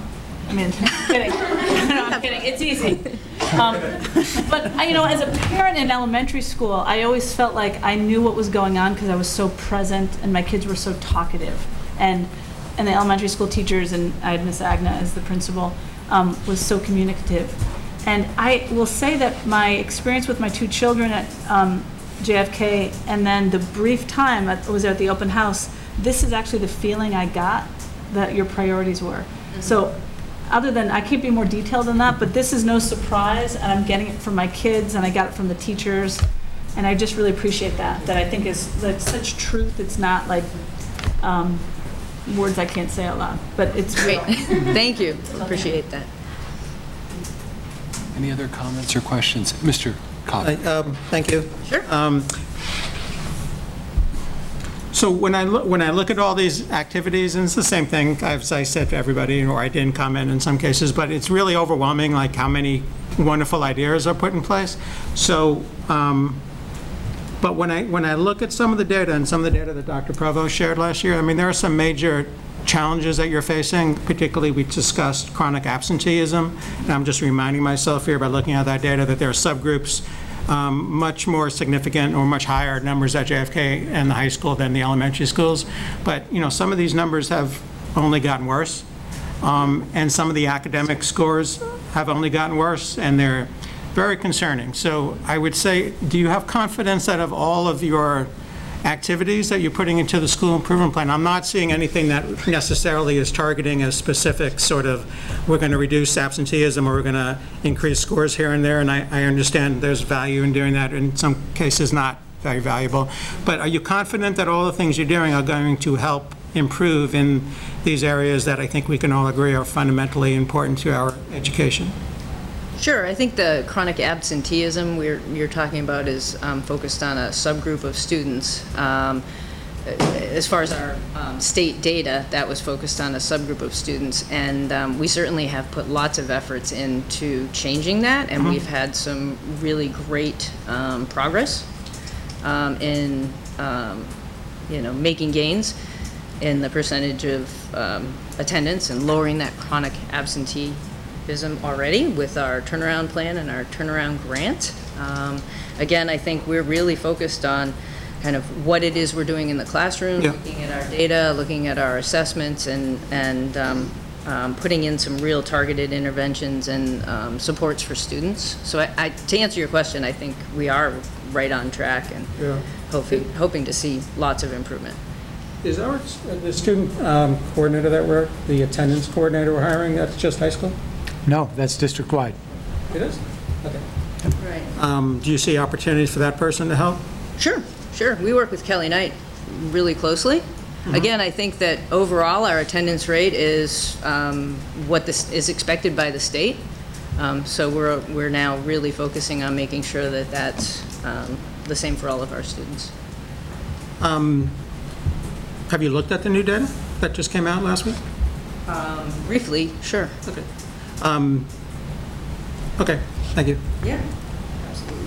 And I don't know whether, are we able to say that we've made gains? The embargo is lifted, yes, you Yeah, can so talk about it. we exceeded our state target for chronic absenteeism and achievement for our, the subgroup that we are identified for targeted intervention and support. So I For feel like EL? that's really good news. Yeah. For EL? Yes. Yes. Thank you. You're welcome. Thank you, Principal Wilson. Thank you. And last but certainly not least, Northampton High School School Improvement Plan, and we have Ms. Valancourt here to present on behalf of NHS. I knew you saved the best for last, so thank you. Okay. Putting together the SIP was actually a really enjoyable experience for me. It gave me an opportunity to meet some of the stakeholders I hadn't met before, some of the parents, and really it gave me a good opportunity to re-engage with our faculty and our teachers in a different way. So this process was quite lovely and informative. So we started our first faculty meeting I started our first faculty meeting by asking folks to share something they wanted to stop doing, to keep doing, and to start doing. And then I took some of their answers and some of those conversations back to our school council meeting. And from there, we started talking about some of these goals and really putting some of those responses from teachers into statements that are now our goals. So I'll share those with you. So goal 1, this was a start doing, and this was a start offering collaborative time. But our goal number 1 is to continue and finally, hopefully, complete the curriculum work that has been happening over the last 5 years, specifically offering planned collaborative time for teachers to work, to revise, and to create and to align their curriculum. So we're really close to that happening. So the related initiatives here are designing common rubrics, to discuss the role of homework, and to discuss equitable grading practices. And this work is never done. I don't imagine that there's a period at the end of these 5 years and we will stop doing this work, but hopefully it will be published and now we can just revise and reflect for years to come.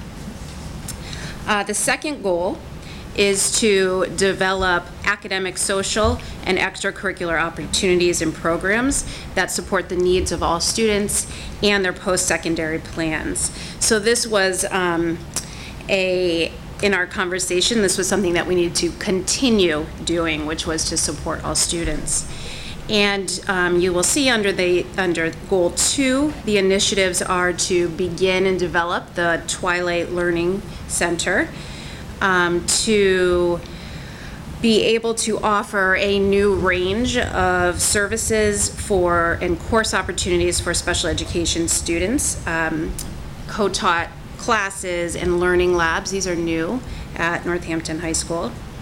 To use My Career and Academic Plan, which is MyCap, to support each student in developing a post-secondary plan, and to continue and to finalize the work around scheduling for HAMP 35, which is our flex block.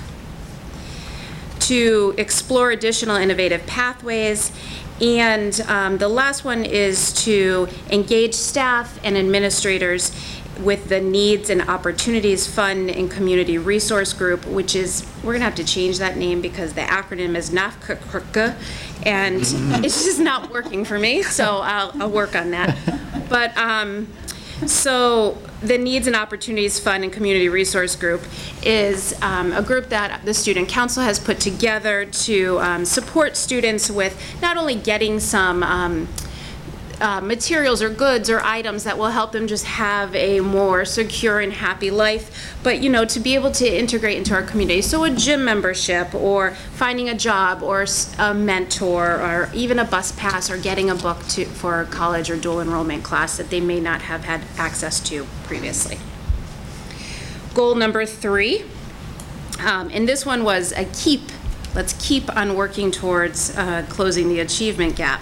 So to increase our subgroup enrollment in dual enrollment in Smith College's advanced placement classes, And to do that, we would like to increase the number of advanced courses that we are offering, and to be able to provide new teachers who are coming into our school system or our school with opportunities to become, to take AP courses and to do some professional development around teaching AP classes. And we are looking, the school council has, it's so exciting to me that they are thinking about and really looking forward to creating a core group, a focus group of students who have not participated in a Smith class before or dual enrollment, and working with those students to help with the process of being a college student and getting enrolled, and finding professors who are a good fit and maybe making them a small cohort to work with throughout the year. So the last goal, and again, this one came from a please, can we start having some leadership opportunities? Can we start honoring teacher voice? And can we please start valuing that teachers are knowledge base? And of course, how do you say no to that when teachers are asking for those things? So our fourth goal is to strengthen our school and local community by fostering confidence, hope, enthusiasm among the staff and faculty. This goal is a goal where teachers can work together to showcase their work, to do learning walks. We're putting together an academic integrity council, which feels very important to teachers in regards to academic integrity and making decisions around cases of cheating. We're also looking at attendance through an attendance committee. How are we making waivers, and who are we making them for? How can teachers be a part of those decision making, and students and families? And then also to build a collegial and welcome working space for teachers and students and families, whether that's lunch meetings or, having more celebrations or building-based activities, whatever it takes to foster some good relationships and school spirit. We are committed to the professional growth of our staff and our faculty, and we think that can happen through celebration and just feeling good about being at work. So those are our goals. These goals we hope to be able to use as we evaluate ourselves and our growth throughout the year, whether that's with me or another principal that is hired. I feel like this work is really important and can be followed, just about by anybody, and our school council is very dedicated for this work. So I think it can be something we follow through with. Any questions? Do you have any questions about? Yes, Ms. Hennessy. A clarifying question and then a real question. Under goal 2, under related initiatives. Yes. 4th bullet, develop and pilot a team of students. You see that? Mm-hmm. I don't know what that means. Is it to develop a team of students and teachers to study, design, and pilot scheduling? Or I didn't understand the pilot aspect in that sentence. So, thank you. So we have surveyed students about what they might want in some alternative scheduling. We have also surveyed teachers about what they might want or might be helpful in alternative scheduling. The alternative scheduling being that flex block, which is a 25-minute period in the middle of the day. And students, I think it's important to have student voice and teacher voice. So when I say pilot, this is a team that's going to work together with some student presence and teacher presence. Okay.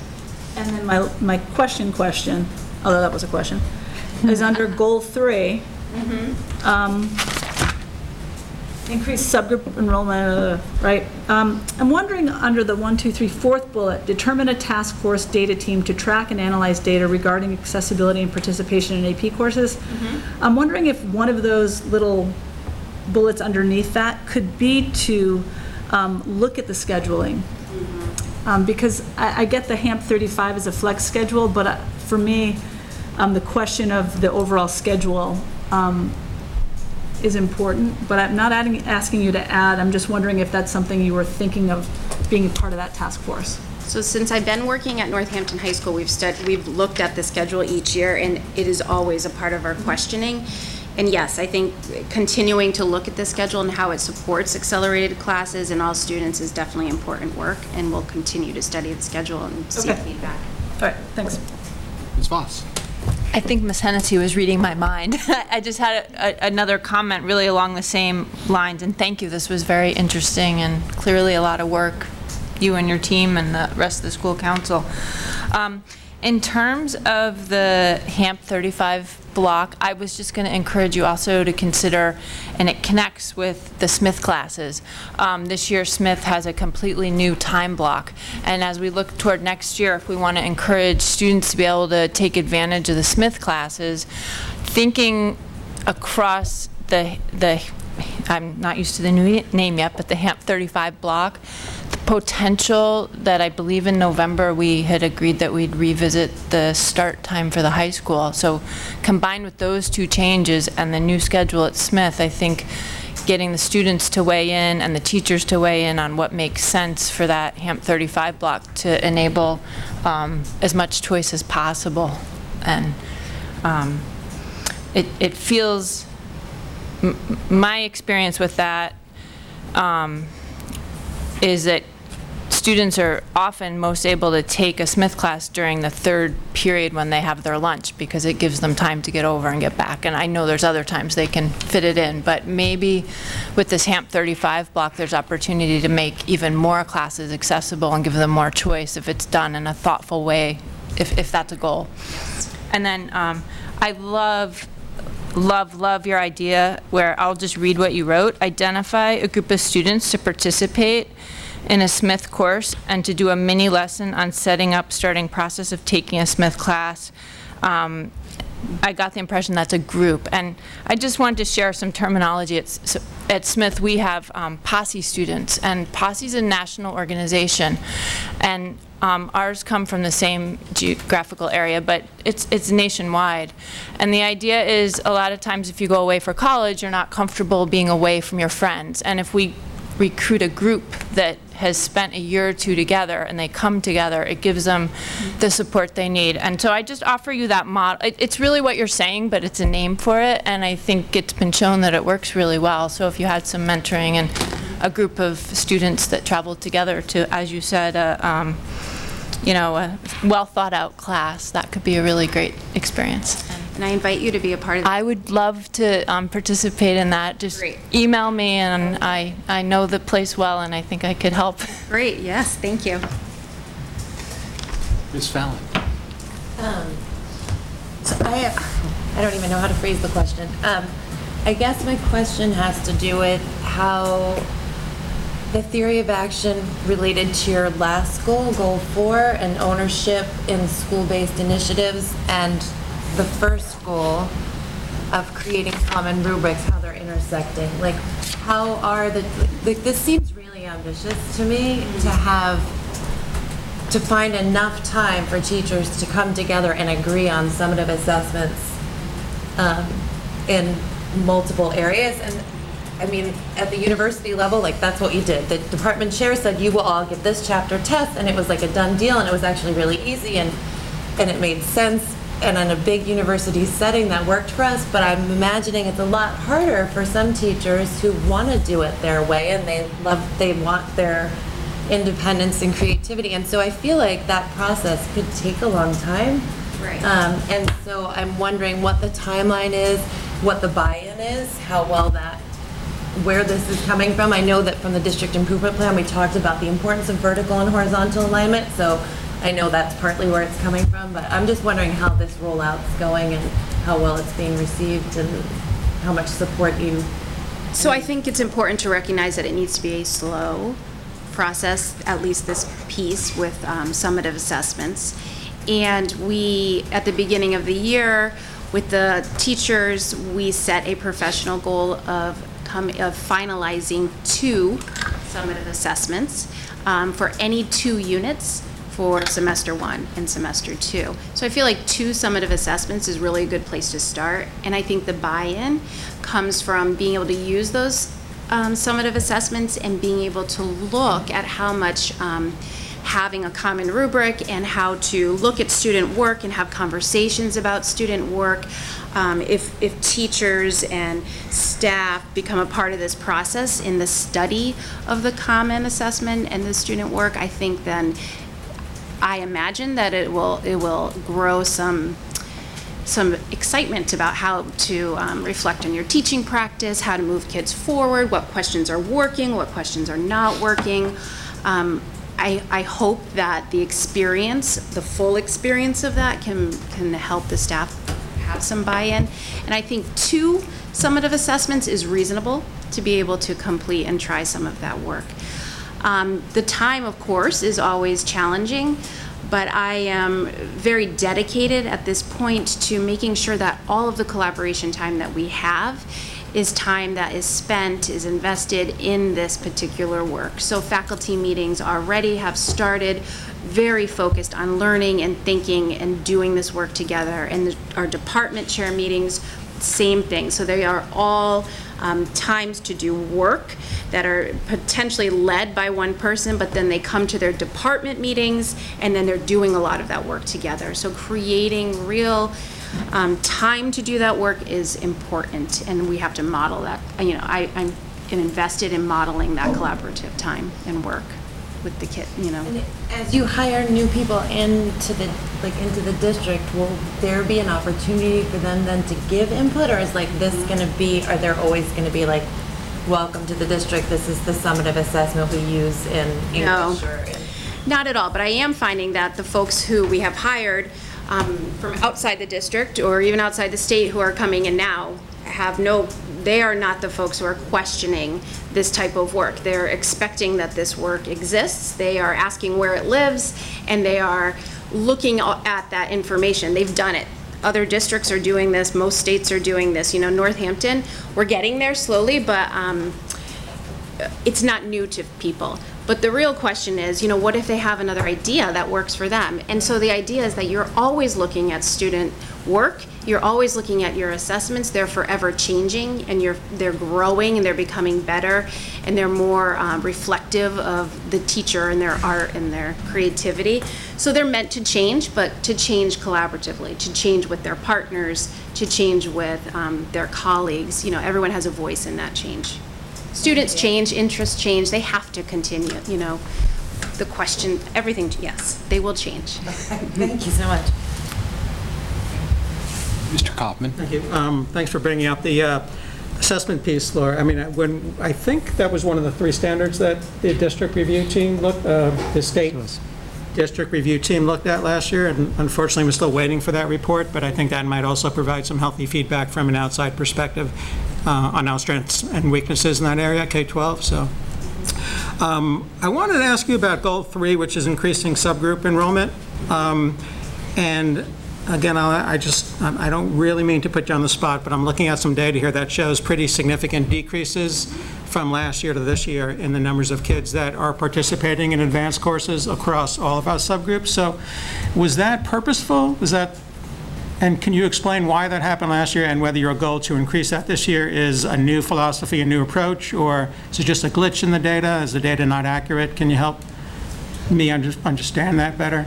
Yes. Well, I can't because I need to understand it better. Okay. And I'm having those conversations, but it's you know, the data is clear. We are declining in subgroups, specifically economically disadvantaged students and students with disabilities. Really, we've declined in every area, including all students. So the data is the data. And this week, to this afternoon, I printed off all of the students who have never taken an advanced placement class, and there are like 90 students on the list of all 11th and 12th graders. That's not a huge number.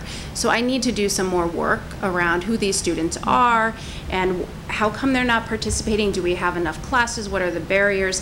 That really drives the goal, is trying to understand the data and just, you know, to interview students and teachers, all of that. Thank you. I appreciate that. Yeah. So the same question regarding chronic absenteeism, same concern that I raised with Leslie, but we just have significant numbers of kids missing school, and the data from last year to this year is considerably worse. So we're hiring somebody. Are there other efforts? Do you feel like the things that you put into the SIP are going to improve there? Is there anything else that we can do to support you? It's just, it's so alarming. I appreciate that, and I know that there are two existing things right now. I know that our Code of Conduct team, which is a district-wide initiative, they are working to look at attendance, and that, stakeholders include teachers, parents, students, administrators. So I think some of this work will come from there.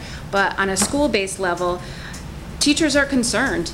Administration is concerned. And this is where we talk about the attendance committee and being able to really understand what's happening with students and why they are missing and who the students are that are missing, and getting more information there. Again, it's really looking into the data, having our instructional leaders get it. But it's serious, yes. Can you share any optimism?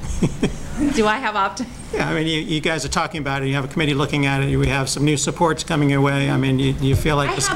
So, at the risk of being too idealistic, I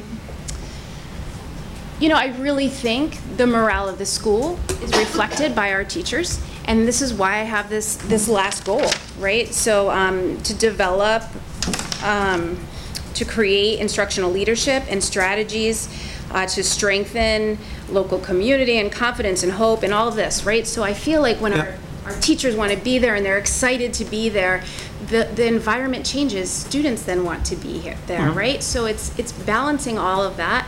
I can't do that alone, but I can help create and listen to teacher voice and provide opportunities for them to take on leadership roles.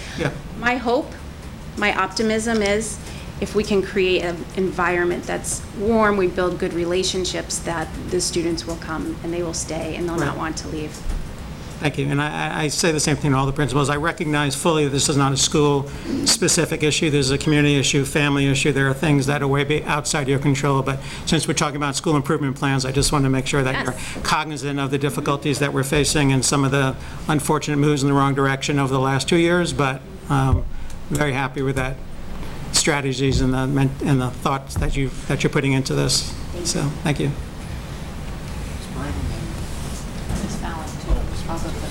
I was just going to sort of follow up with it's interesting to look at the high school and the middle school, and that these are times where young people are really defining themselves and really trying to find themselves, and they also have a great deal of independence. And I think that it looks to me from both of these school improvement plans that we are also looking at a whole child that is and thinking about them and their goals and longings and hopes and dreams, and that they don't all fit into one category. And I think that both JFK and the high school are looking at ways to meet those kids who have, who might not want to take an AP class. I mean, I have a kid that doesn't want to take an AP class, so I can give you some data. I do too. Because she wants to do other stuff, because she's passionate about other stuff. And I think the more that we can hook the kids on what they're passionate about, instead of saying this is what school is. And I think that engaging the teachers in their passion is such a beautiful way of doing that also, because every teacher is a creative human being that's bringing, they just carry around a basket of passion and creativity. So the more we can be working on all of that. I appreciate that you can recognize. But it's really here, I really see it, so thank you. And I want to point out too that in Goal 2, Bullet 3, the MyCap, supporting each student with developing a post-secondary plan, it intentionally doesn't say a college plan. That's right. I love that. I love that. Yeah. Ms. Fallon. Yeah, I just wanted to ask under Goal 3 with the related initiatives, when you say to increase the number of advanced courses offered, is that data that you keep? Like, I don't know, are AP classes capped? I know I saw the AP physics class had 30 students in it. That's right. So do you keep track of the number of students that would have enrolled had there been space that we're turning away, so that you know that there's a demand for it and that's why you want to increase it? So the class is capped around, it should be capped at 30, but our teachers are quite generous, so they're like, okay, one more. And then they'll say, okay, yes, one more, you know, and then you get a class of 32. But the priority is 12th grade students, and so if those 11th graders are unable to get the AP course, then yes, they become the priority for the next year. But because the classes, it's AP Physics, the AP Calculus courses, those classes are bursting at the seams, and I think it speaks highly to students wanting to engage in both science and math, but also that we have these very energetic and amazing teachers who are teaching the curriculum within those courses, and they draw students in. So yes, we need more, and we need to open that opportunity to a wider range of students who want to take it, but they just can't get in it yet. And so you have those? Yes, I have the data. Okay. It's there. Counselors keep it. Yes. So you would know which subjects are the ones that you need to add? Okay. Definitely. Thanks. Mr. Kaufman made me realize I had another question in his conversation, sorry. But I'm curious if you would be willing to make any comments to us about how you might, anything you could share when we talk about the start time for the high school in the coming months, and whether or not you think that might affect the attendance. And I'll just put out there, we've had conversations about mechanisms to delay it by 30 minutes. Do you see that? How do you see that? I'm sure it affects lots of things, but it really came to mind in terms of attendance.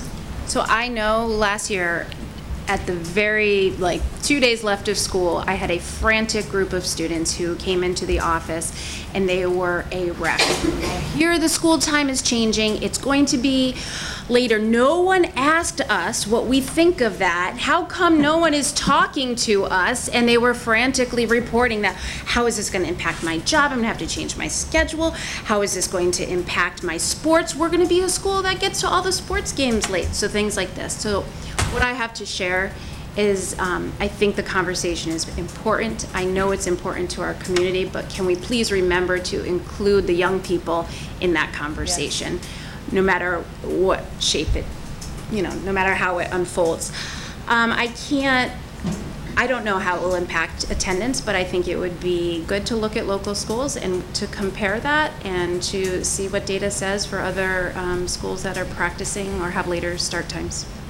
Well, since I have you there, how would you best involve the students in that conversation, if you don't mind? Well, I would start with our student union, and but they are not the voice of every student. They don't really represent the diversity of our full school body. So I would,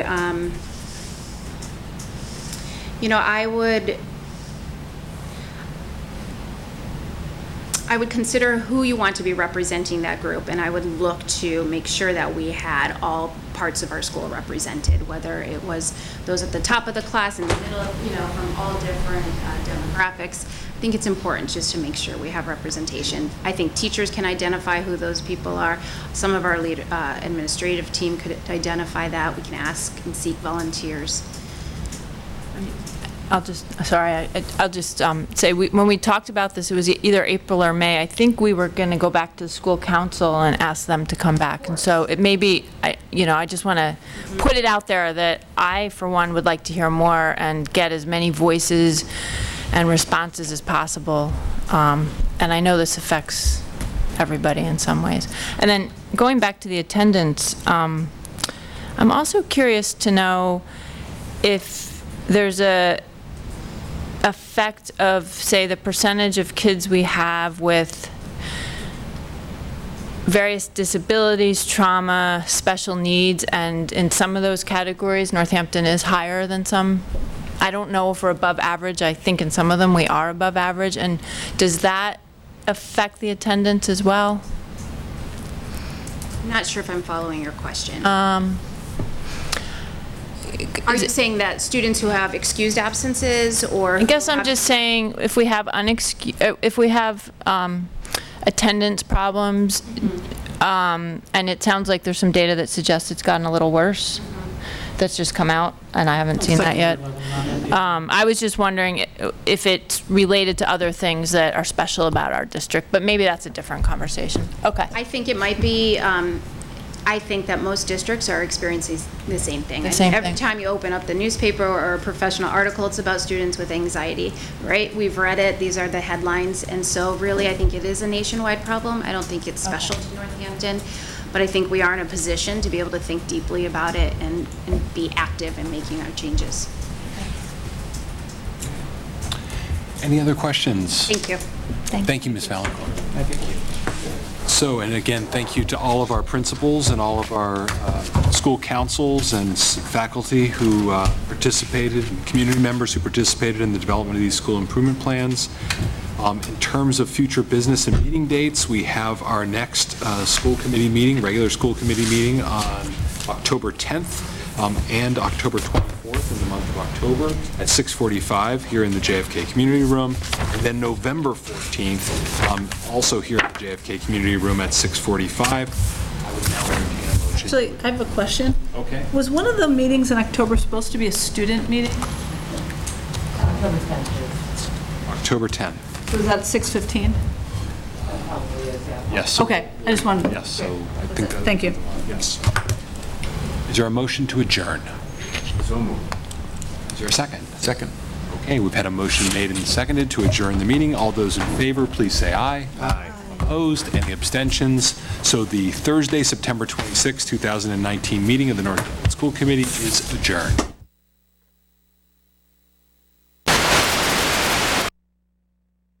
It's frequent enough that people would actually choose to use it, or it works for people's lives. That's kind of the key. So there's kind of two services that public transportation tries to provide. The first is Lifeline.